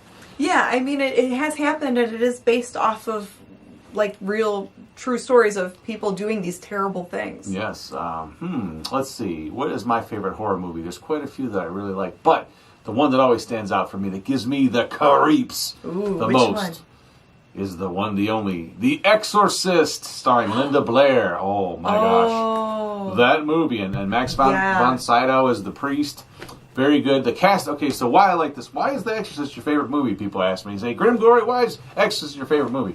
Yes. No one really asked me that, but if they did, I would tell them this. I would say, hey, to me, this movie embodies everything about a good spooky horror movie. It had the atmosphere. Number one, the casting is immaculate. Very, very good. Like, everyone looks like exactly who they're supposed to be, cast-wise. I love the way it was casted. Probably Linda Blair's best role ever, obviously, as Reagan, the poor girl who, it's not like the Catholic Church just jumps in and says, yeah, she's possessed. They question the heck out of it. Before they even call an exorcist, she's getting tests done in hospitals, spinal taps, going through hell. I mean, basically trying to figure out what's going on. Because who would believe that, even now it would be hard to believe that in reality you could be possessed by a demon possession, Right, I mean, you don't really hear of that now. Now they just diagnose you and they say it's all in your head. But if somebody told you right today that they were possessed by a demon, you'd roll your eyes and go, yeah, right. You just, you might need to go see a doctor, everyone. And back then it still works. Today it still works. But if it did exist, I mean, who do you call? You can't call Ghostbusters because they ain't a ghost. Mm-hmm. You have to call the Catholic Church because they actually did in real, like, again, almost like why you liked Texas Chainsaw. In actual reality, the Catholic Church did have actual exorcists that would perform exorcisms throughout the last several hundred years, at least, on people that were possessed by a demon. Now, some of this stuff might have been, things that we diagnose now as mental illnesses and things like that, but not in this case. I mean, apparently she was actually possessed by an otherworldly spirit. And does it happen for real? Who am I to say? I don't know. I ain't seen it, but it's an interesting topic, and it's but this story, like yes, go ahead. And what I like about that movie, and I think you'll agree too, it's kind of a slow build up, and you see how it progresses and how this little girl's condition keeps getting worse. Yes, and it's a slow burn, but man, once it kicks in and starts going, there's no question what's going on. I love that about it. But it's even funny because when she's laying in the bed and it's cold in the room, they have to tie her down. She does not look like a little girl anymore. She's got the green eye contacts with the and the pussy skin, and they're still questioning whether she's possessed or not. It's really weird. It's a really, really, like, almost, it feels like reality. And I was going to say why it reminds me of Texas Chainsaw, because that was like steeped in some reality with Ed Gein, the cannibal. This was based on a little boy that was possessed. It was claimed to be possessed, and where the Catholic Church had to intervene and try to exorcise him. But I think it was a little boy in Africa that claimed to be. I think so. I could be wrong, or maybe it might have been in America, but it doesn't even matter. There's been so many stories of those events happening. So yeah, both movies are interesting in their own ways because they're based off of true events. And I love the way the film shot. I love I think they shot it in 16 millimeter or something. It just sounds funny, but not like a 16 millimeter camera. But it's either that or 35. Some kind of weird scope that they use. So it looks like a big movie. They used to use it on and off in the 70s and 80s, this type of film shooting. The casting, the film, the story, it's just a nice, well-done movie, very creepy, atmospheric as all heck. Oh, yeah. Love The Exorcist. I pop it in every Halloween. Yes, it's tradition. I know that sounded weird, but no, I definitely watch The Exorcist. It's a tradition to carve a pumpkin and watch the original Exorcist movie. I love it. Yeah, it just has that great. Both films have that. They're just so creepy. Yeah, and both have very happy ending. No, they have. Well, actually, Texas Chainsaw kind of has a happy ending, a little bit. There's the final girl, the Yeah. survivor. I think I would say that Texas Chainsaw Massacre, I think that was made in the mid-70s, if I'm not mistaken. Weren't both films made in the 70s? Yeah, well, yeah. I think Exorcist was like 74 or 75. Yeah. So, but I think Texas Chainsaw could be definitely one. Now, see, if you made that movie now, if that never came out and you made it now, they would say, "Oh, it's got all these tropes in it, all these things that, the survival girl, the final girl." Final girl. But at the time, that was brand new. No, I'm saying. So I think that was one of the first movies that set up tropes that everyone said, "We got to make a movie like that." Maybe. The final girl. All of the. Oh, here's a bunch of kids going out. That came out before Friday the 13th. That's true. Kids in trouble. Yeah, the 70s were there were a lot of films that were like one of a kind, and they kind of set a other films definitely borrowed from them into the 80s and 90s. Yeah, and even now there's people that will make films that they try to give it a grindhouse look and feel, and both films are very iconic. And what I will say about Texas Chainsaw Massacre, it has one of the single most horrific scenes to me in all of anything ever made horror, is when Leatherface drags the girl into the room. Yes. She's screaming, and he just shuts that door, and the screaming stops, and you don't see anything. She's not leaving that house. But your imagination just kicks right in, and to me, it's just the sound of the slam, the way he does it with such anger. Mm-hmm. It's so powerful, that one scene. It always gets me, and it stays in your head. Yeah, horrific. And they don't really show it. You don't see what happens to her right after that scene. They don't go into the gore and all that. Yeah, I mean the movie has gore, It but does. they don't show everything. No. They'll show some things. They leave all it up here. And then your imagination's like, oh no. That's a masterpiece of a movie. I gotta agree. That's one of the good ones. So it's Texas Chainsaw Massacre for you, The Exorcist for me. Mm-hmm. Got a little cannibalism, some demon possession, a little bit of everything. Some terrifying films. Yeah, get out the popcorn and the soda and let's just have a party. No, but definitely, if you haven't seen these movies, do yourself a favor and watch some good film. Original Texas Chainsaw, original Exorcist. Can't go wrong. Oh, yeah. Tell them the Mummy the Monkey sent you, baby. Thank you, James and Janet. The Mummy and the Monkey on Facebook Friday nights and on YouTube late Friday nights, but all the time. Good stuff. Thank you again. Appreciate it. TCM and The Exorcist. The Exorcist is the most scariest movie I've ever seen and the scariest book I've ever read. So that said, I mean, if we were going scariest movies of all time... but hey, your favorite horror film of all time? Can't go wrong either. Can't go wrong. Hey, it's Dave Plouffe, the professor from the West Coast. What is going on, my friend? Appreciate you stopping by. Thank you, everybody who's here. Be sure to hit that sub and all that good stuff. Descriptions below. There will be timestamps, and everybody's link is down below, so please hit that. Let's see, we got 1, 2, 3, 4, 5 more to go. So here we go. Let me just pop to the next one. Again, I appreciate everybody being part of this. And which one should I go with here? I'll go with one that is from the area too, a relatively young one, and again, a little different take on what his favorite horror movie is by generation. Gonna have to thank you guys. Great idea, Dino. Good show. Thank you, The Mummy and the Monkey. Appreciate it, James and Janet. But the next one I'm going to do is Killjoy Jake. Started out just out of high school and either high school, college, or whatever. It's funny how I met him. Long story, but I grew up with a friend that introduced me to him by running into him. Then I found his channel, and at first they were just kids just doing their thing, and then now he's full-on legitimate Killjoy Jake.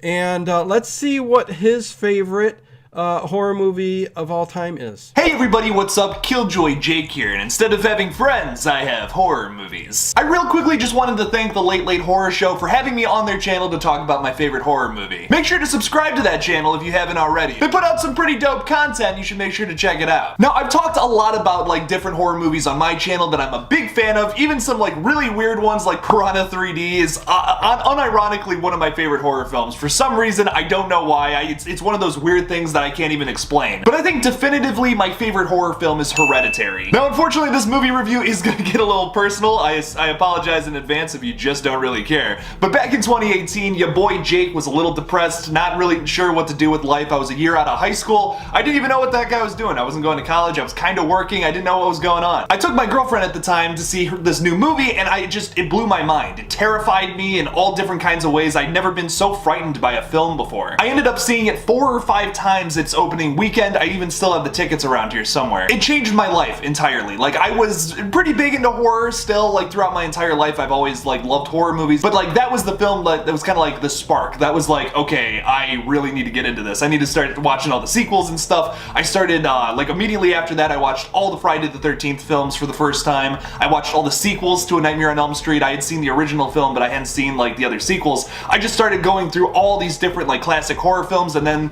over the summer of 2019, I started my horror channel. So this film is very near and dear to my heart, even though it has some of the most tragic and upsetting scenes in any horror film I have ever watched in my life. Like I was just saying about the film though, it's upsetting. Like, it is a very upsetting horror film. I can't think of another one that like just made me so just upset. Like, it has some horrifying scenes, really upsetting kills especially. If you've seen the movie, you know exactly what I'm talking about. I'm trying not to spoil anything here if you haven't seen it. I mean, it came out 3 years ago almost now, so if you haven't seen the movie, come on. This is like a classic horror film from the 2010s. Like, you have to have seen this one if you're into horror movies now. The other thing I like it is that it has such rewatchability. I mean, you can go back and check out this movie so many different times and find little Easter eggs that you would have never noticed on the first time. One of the biggest things that I noticed maybe on like the 6th or 7th rewatch, I've seen it many times, which is upsetting. It's a really disturbing film, and to say that I've seen it more than once is like, wow, I can't even believe you'd be able to sit through it so many times. Something I noticed though going back and rewatching this is that like the creepy dude standing in the hallway in the dark completely naked towards the end of the film, sorry, this is a spoiler, but like,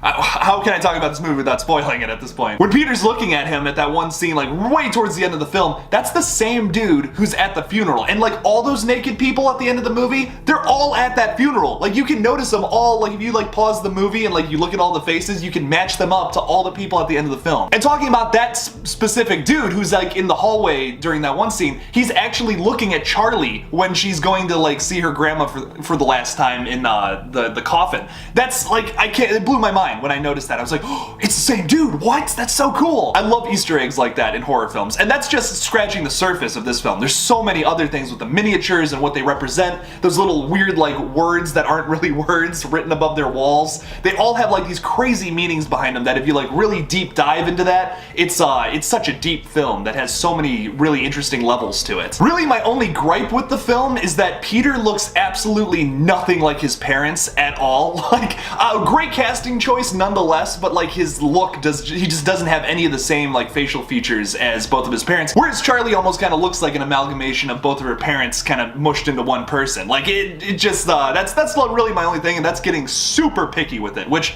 if you've watched my channel for a while now, you know that I really only get picky with films that I hold to a higher standard, like Hereditary. And like I was saying before, the kills are upsetting. There's very few murders in this movie. It's not very bloody or like disgusting or anything like that, but when something does happen, it sticks out. Like, sometimes you watch a slasher film and it's like there could be 8 different kills, like kills throughout the whole thing, let's just say.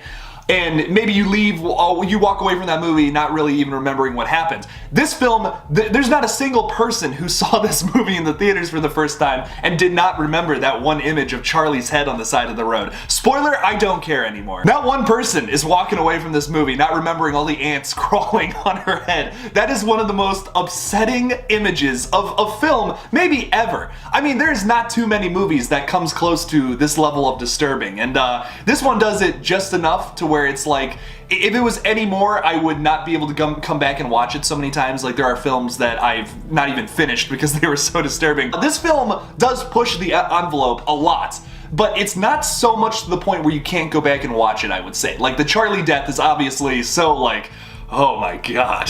Like, especially how Toni Collette reacts to it.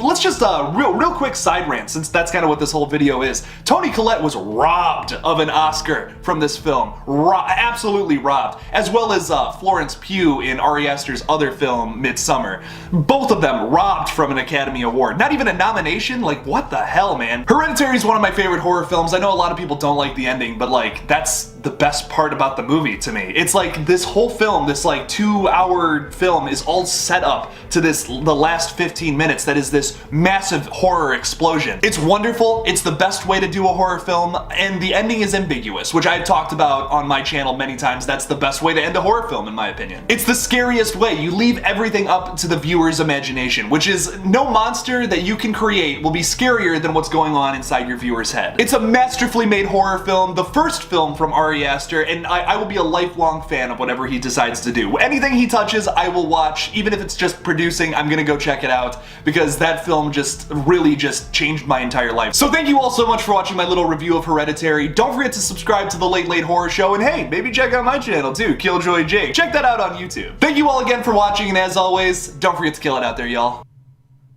Thank you, Killjoy Jake. Thank you. Very, very good video. Very good choice on movies. Toni Collette, outstanding. Outstanding, like everybody said here. Hereditary for me was a very personal movie because of trauma and other things, as well as a lot of other people, I'm sure. I saw Beth's message there.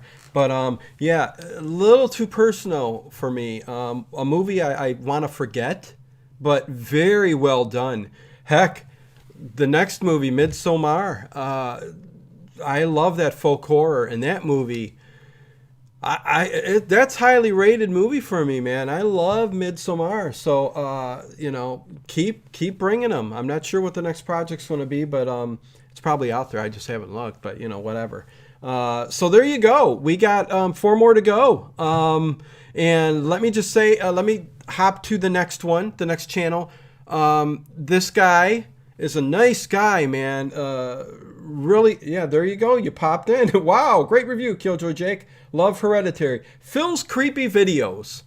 The only other guy I see with more toys than me that I can put out and fit in a frame, but he does a lot of toy reviews and he does a lot of stuff, but he's got a lot of stuff that I'm like jealous of. There's quite a few things I don't have, man, but check out Phil's Creepy Videos, and here we go.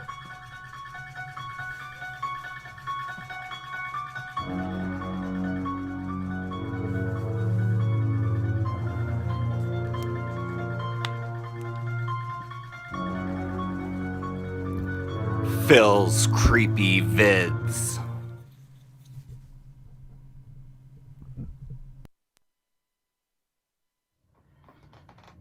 Hey there, horror fans, it's your buddy Phil here, and I'm back at it today with yet another video. First of all, big shout out to Dino of the Late Late Horror Show. Thank you so much for letting me be part of this video. That's cool, I appreciate it. And we are here today to talk about my favorite movie of all time, favorite horror movie of all time, and that has to be The Exorcist, which came out in 1973. The year I was born. I first saw The Exorcist when I was 5 years old, and it's what got me into horror and turned into all of the collecting that I do. But yeah, The Exorcist, 1973, directed by William Friedkin. It was written by William Peter Blatty. It stars Linda Blair as Regan, Ellen Bernstein, and the late, great Max von Sydow as Father Merrin. It's your classic good versus evil, demonic possession, and yeah, still holds up today, other than a few scenes like smoking in the hospital and stuff like that. Doesn't really hold up, but yeah, still effective, still very creepy, and my favorite horror movie of all time. The Exorcist. So I pulled some Exorcist related items. First off, we have this big box of The Exorcist. This is the 25th anniversary from Warner Brothers. Came out in 1998. And it has The Exorcist on VHS, the CD soundtrack, and a book, and a film cell, and a whole bunch of lobby cards. So that is everything you get with that set of The Exorcist. And I've had this since 1998. Next up, we have The Exorcist, the complete anthology on Blu-ray. So all The Exorcists in that set. Next, we have the extended director's cut and original theatrical cut of The Exorcist in a box with a book. Not too sure when that one came out, but a few years ago. And last but not least, we have The Exorcist media book on Blu-ray as well. So lots and lots of copies of The Exorcist in my collection.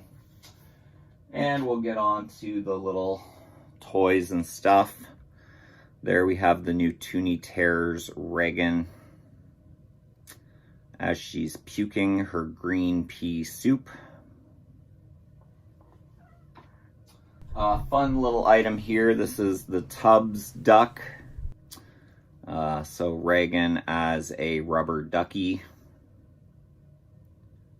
which is pretty cool.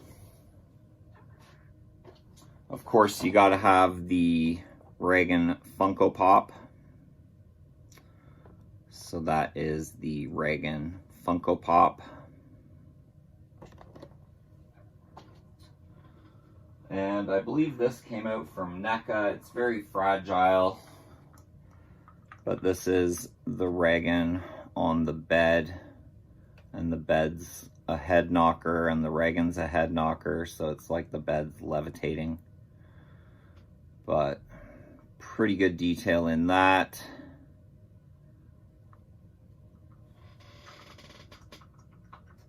Another one from NECA is Regan in the bed. And her head used to spin. Doesn't spin anymore. The motor's kind of kaput, but it does still play Tubular Bells, the theme to The Exorcist. So I'll just press the button and see what we get. Damn nice toy.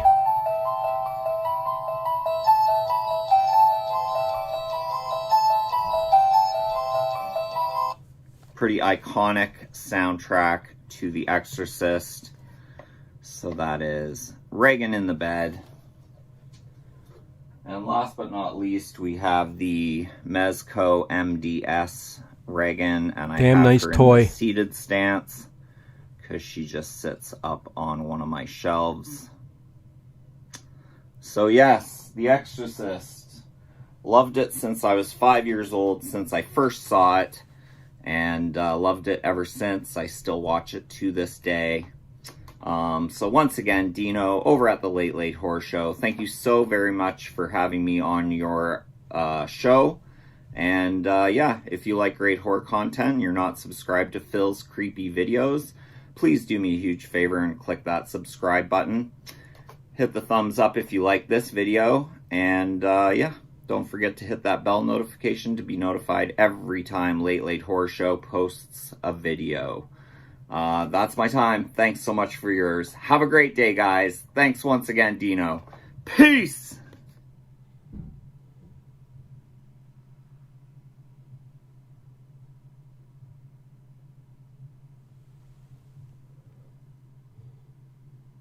Damn that toy. And that. And that.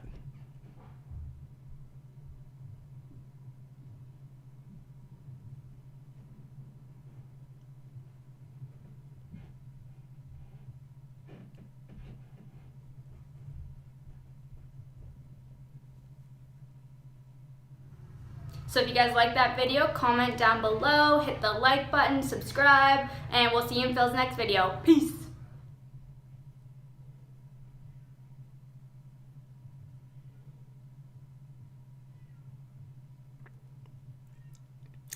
There you go. Thank you, Phil. Make sure you guys like and subscribe and all that good stuff down there for Phil too. I wouldn't even call those toys. Those aren't even toys. I don't even know why I'm saying it. Those are works of art.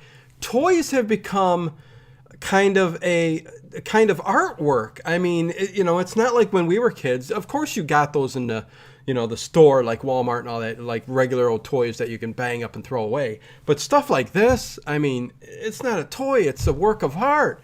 But great stuff, man. I wish I had all of those.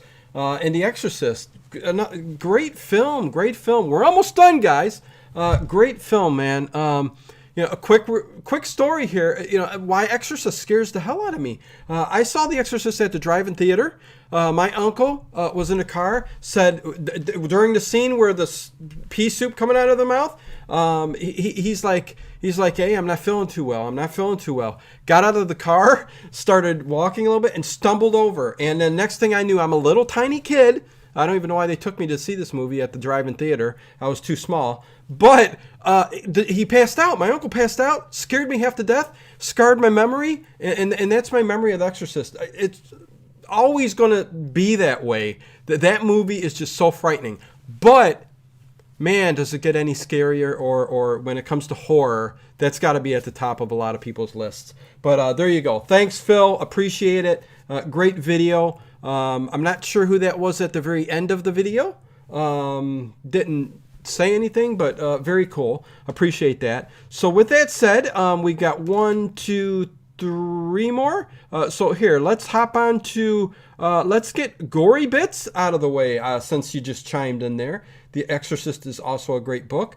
But here we go with Gory Bits. Relatively new to me. He's been around a long time. Really nice guy. So thank you for contributing. Here we go with his favorite horror movie of all time, Gory Bits.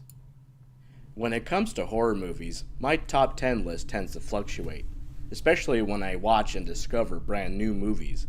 But the thing that has stayed consistent is my number 1 favorite, which is George A. Romero's Dawn of the Dead. I've always been a big fan of the Dead movies. Night of the Living Dead I watched way too young as a child, but for some reason, Dawn of the Dead I didn't really get to watch all the way until I was about in high school. And I think all of it had to do with that VHS cover. I don't know what it was, there was just something about the cover that just terrified me. In the movie, we follow a small group of survivors who band together and take refuge inside of a shopping mall. What I love and respect about George Romero's movies is the political commentary, and Dawn of the Dead is no different. It touches on the topics of racism, classism, and consumerism. The movie features a giant cast of flesh-eating zombies. While the zombie makeup doesn't look all that great, the blood and gore effects by Tom Savini is top-notch. I think what works best in the movie is the character development, and while you may not necessarily like some of the characters from the beginning, over time you begin to fall in love with them and you root for their survival.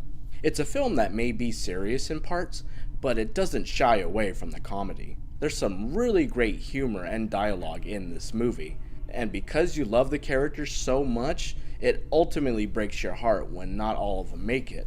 I probably should have put a spoiler alert for that, but let's be honest. It's a zombie film. Not everyone is gonna make it.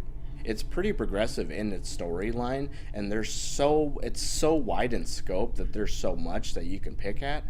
The film is produced by Dario Argento, and it features an amazing score by Goblin. I have the Ultimate Edition DVD set of this movie, and it comes with 3 different versions. It comes with the original theatrical version, the director's cut, and the Italian version. The Italian version of Dawn of the Dead goes by the name Zombie.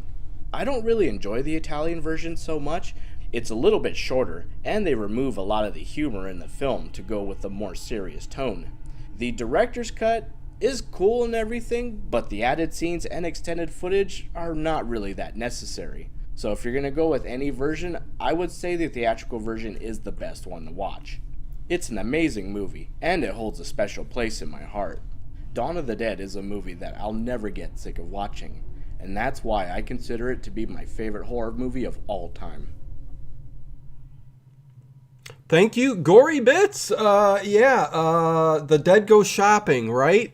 RTN. lots of Ohio, right where I'm from, Cleveland, Ohio, but this is little, south. But the mall right here in Ohio, lots of Ohio in that movie. One of my tops. I love the mall.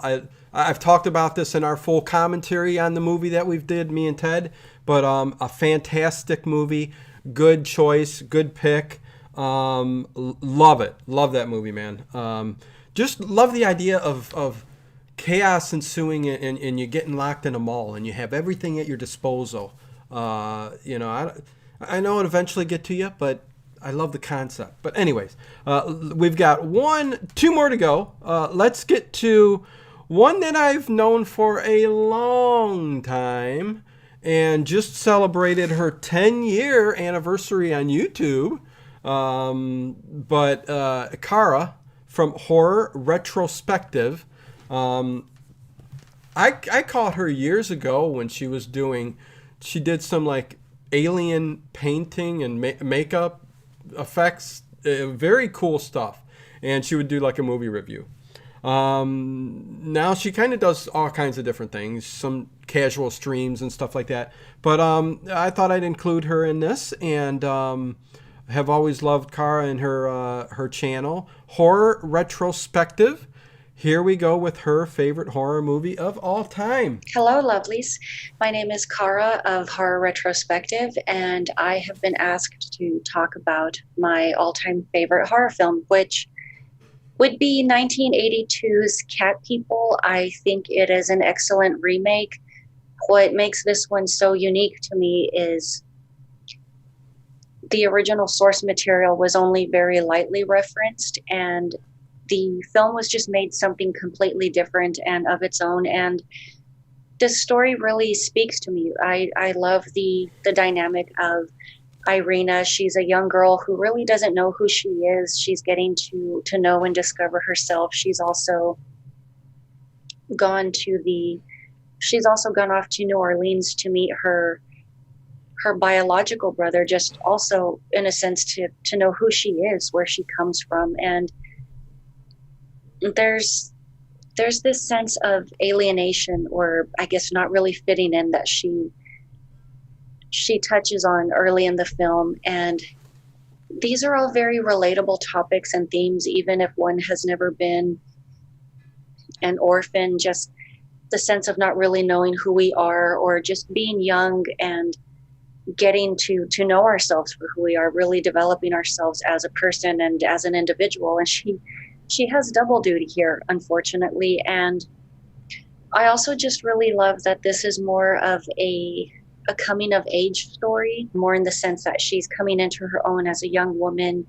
She also has this sexual awakening, just aspects of herself, once again, that she really hasn't explored or really just doesn't have too much familiarity with. And one can say, well, big deal, but I would say, especially for a young woman, from a feminine aspect, knowing oneself, who you are mentally, physically, sexually, it's all very important. These are all factors that draw into who you are as a person, how you carry yourself, the types of persons that you will meet and share experiences with. And these are all very much things that Irina has been lacking with. And I love this vulnerability, this honesty in her character, how quickly open she is, and she shares a lot about herself. It's a great character development, and it really does play into the story later. Obviously, this is an erotic horror film or a horror thriller, but it's all very interesting and unique. Her journey and how she changes and grows throughout the course of the film. She's not necessarily timid, but she keeps to herself, and she's very well mannered. She's what one would refer to as a nice girl or a sweet girl, and she very much has that girl next door quality about her. And she's also just very lovely. She is very exotic, and that also plays into the cat aspect. Of course, she is a shapeshifter, as she later comes to find out. So this also explains why she why she felt so different or alone in a sense. So we really get to piece together who or what she really is as a person. And in my opinion, the cat aspect, that's more of a metaphor for the woman's feral nature, the divine feminine, if you will. There's always this untamable part or aspect of a woman which you really cannot cage or make docile. It's always just this internal aspect of a woman that really makes her who she is, whether she's subtle and demure or just very feisty and outgoing. There's always something about a very specific or particular person that just really draws you into them. And so it really does touch on so many aspects and experiences that a young person comes to encounter, not necessarily all people, but it's very well thought out. I think it's an extremely well written film. I love this film so much. I see a bit of myself in Irene and certain experiences that she had, and it's to a degree nostalgic, but also just very relatable. I think the story is a very strong story. It's very well written, and it can be broken down in numerous ways, whether you want to look at it analytically or if you just want to look at it for the strength of the story and character development, whether you're studying writing or any other type of literature, or just the whole coming of age aspect. You can even break it down esoterically. I mean, this film is just so rich and the possibilities are endless, and it's just extremely beautiful and amazing to me. I can talk about this movie forever, and I've as I've stated, I've made several videos just looking at numerous aspects of this film. It never ceases to fascinate and amaze and hold my interest. And obviously, it's one of those things that I can continue to come back and analyze and make different videos about. And I hope that people enjoy my analyses, or maybe, agree or disagree, but I challenge you to see something different in this film than just a remake or an erotic thriller or a werecat film or a monster film. I challenge you to look deeper and actually really see how this film speaks and what it really says. And it's an amazing film, in my opinion. And I will leave you with those thoughts, and I will talk to you later. Thank you very much, Cara. Horror retrospective. I knew she was going to come with something a little bit different. That's what you get from her. Cat People, awesome. Natasha Kinski. There you go. But yeah, great choice. Great movie. I love it. Fantastic one. Schultzy, I see you in the chat there, buddy. Welcome. I see you said I want in on this next time. We will talk. I have another idea up my sleeve, but anyways. Okay, so let's get to the very last one of the evening, because my stomach is starting to growl and I am getting very, very hungry. Like I said, a little different look. I am wearing my glasses, everybody. You guys told me to. So there you go. So let's see what the last one. It's a younger YouTuber. Very... well, not new, growing fast, interesting videos, interesting takes, outlook on some of her. She's gone through a lot of different videos and stuff like that. But included her on this stream, and she's called Haunted Hippie. Kylie. So here you go with her favorite horror movie of all time, Haunted Hippie. Hey, what's up, you guys? I go by Haunted Hippie here on YouTube, but if you don't know me, my name is Kylie. And for those of you that are curious, I just graduated from California Lutheran University. I got my Bachelor of Arts in Film Theory and Production, and I got my minor in Creative Writing / English. So I actually have two favorite horror movies of all time. I was thinking about which one I should choose for this video, and honestly, I simply couldn't. So up first, this is one that I've talked about on my channel multiple times, and that would be The Ring. There is just so much that I love about this movie. I've loved this movie for as long as I can remember. I honestly don't even remember the first time that I watched it. So with The Ring, I'll get into some of the story elements and stuff that I think work really well, but first I just have to praise all the technical aspects of this movie. I think that the acting is just, it's phenomenal. The little boy that plays Aiden, I think he is so incredibly talented. You could also find him in the Texas Chainsaw Massacre remake. For a child that young, I don't know how old he was in this movie, but he was definitely under 10. He was so wildly talented and he just had this aura of maturity about him that was simultaneously so impressive but like so creepy and off-putting. So I love Aiden in this movie. And then of course Naomi Watts, she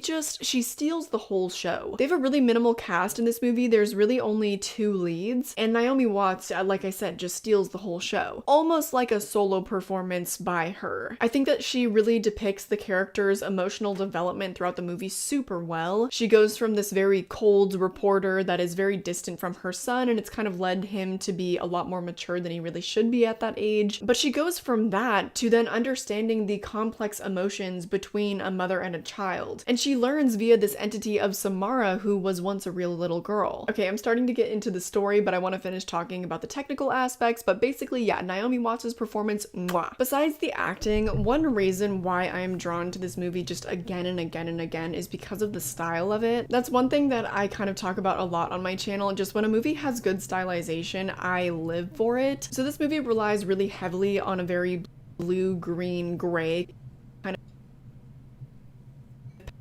palette, and that's honestly that any movie can have. My other favorite movie that I'm going to talk about as well, I might butcher his name, I'm really sorry. Bojan Bazeli, he and Gore Verbinski, when they team up, they do incredible things. And it's such a shame though, because they've only worked with each other one other time besides this film, and that would be for A Cure for Wellness. And while that movie has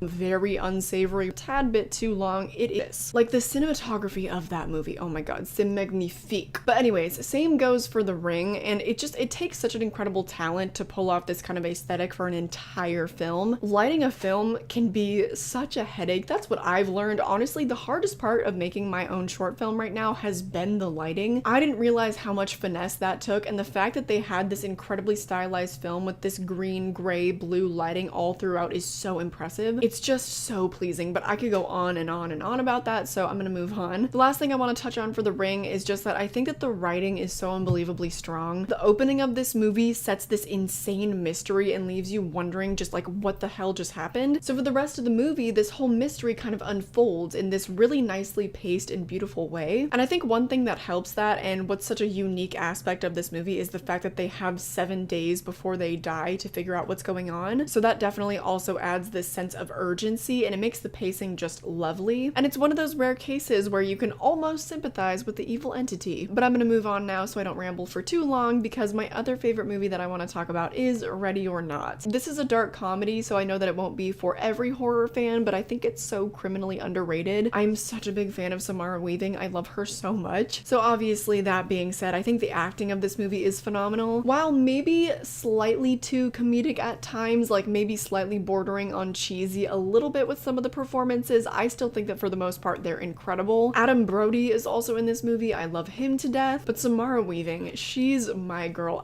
For some reason, the mixture of Samara Weaving and dark comedies is just such a weakness for me, because I also love her in The Babysitter, which is a Netflix movie, and oh, Babysitter Killer Queen. I thought that sequel was phenomenal. But anyways, back on track. So I mentioned that aesthetically this movie was similar to The Ring because it also has these really lovely earthy tones all throughout, because the movie all basically takes place in one location in this giant, really old-timey mansion. So it's super cool. This movie is just, it's gorgeous. All these angles of the house provide a lot of really nice depth in a lot of the shots. The coloring also obviously is just so amazing. There's a lot of really soft lighting because it's this old house. And I think also that the concept is just so fresh and unique. I think that horror has totally had a rebirth in like the last 5 years, and this movie is such a pure example of that. Honestly, just go into this movie blind and do not watch a trailer, because I think that if I had not known the main premise of the story, it would have been such a delightful shock the first time that I watched it. There's also so much fun gore in this movie. I would say that most of it does kind of revolve around the comedy, but some of it actually is really intense, and some parts of this movie really do have you clutching your pearls. If you're looking for a scary movie, this one might not be the one, but if you're looking for a really fun time, this is absolutely the one. One of my favorite movies of all time, period, not just one of my favorite horror movies of all time. I'd probably say the same for The Ring as well, but Ready or Not, with certainty, I can tell you, is in my top 10 movies of all time. But that's gonna do it for me talking about these two movies. I really hope if you've never seen them that you please check them out. If you want to see more content from me, you can find me at Haunted Hippie. I also have a vlog channel, I have a Patreon with extra content, but on my main channel, on my horror channel, I do a lot of franchise series. So I've done Halloween, Friday the 13th, Nightmare on Elm Street, Child's Play, Texas Chainsaw Massacre, Scream. I'm also in the middle of doing Harry Potter, and I just released some Saw related content if you're into that kind of thing. But lately I kind of have been straying away from that. I just released my ranking the top 30 scariest villains of all time. I've made a couple of videos talking about whether or not I would survive if I was thrown into several different horror movies. Those were a lot of fun, so definitely come over, check it out, come say hi. I hope that you enjoyed this little portion of the video, and I hope I see you soon. Bye! Well, there you go. Thank you, Kylie. Haunted Hippie. Check her out. Got some good stuff. I did notice a girl behind the counter has entered the chat. Okay, thank you so much sharing our channel. Everyone's channel looks so great. Thank you so much, Bridget Bardot, for showing up here and for contributing. I love the video, the late horror show. And Suburban Cowboy Ronnie is in the chat. What's going on, my friend? And Freddie Miranda and everybody else. That was it for the evening. That was the very last movie review, or not movie review, favorite horror movie of all time. I want to thank every single person, and my stomach's growling. I'm like, the microphone's here, and I'm like going, are you guys hearing my stomach growl? Hopefully not. But everybody who contributed, I appreciate it immensely.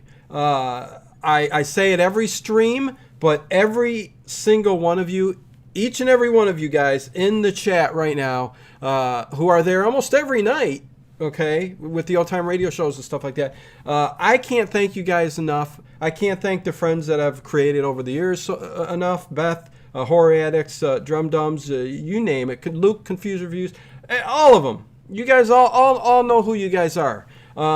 If you haven't yet, make sure you hit the subscribe button, like the video, share if you can. That's always cool. That gets the word around. If you hit the share button and share it on your page or whatever, lets people know that, you know, it's a community and people can, you know, check out other channels and stuff like that. But thank you very much. Ready for some radio?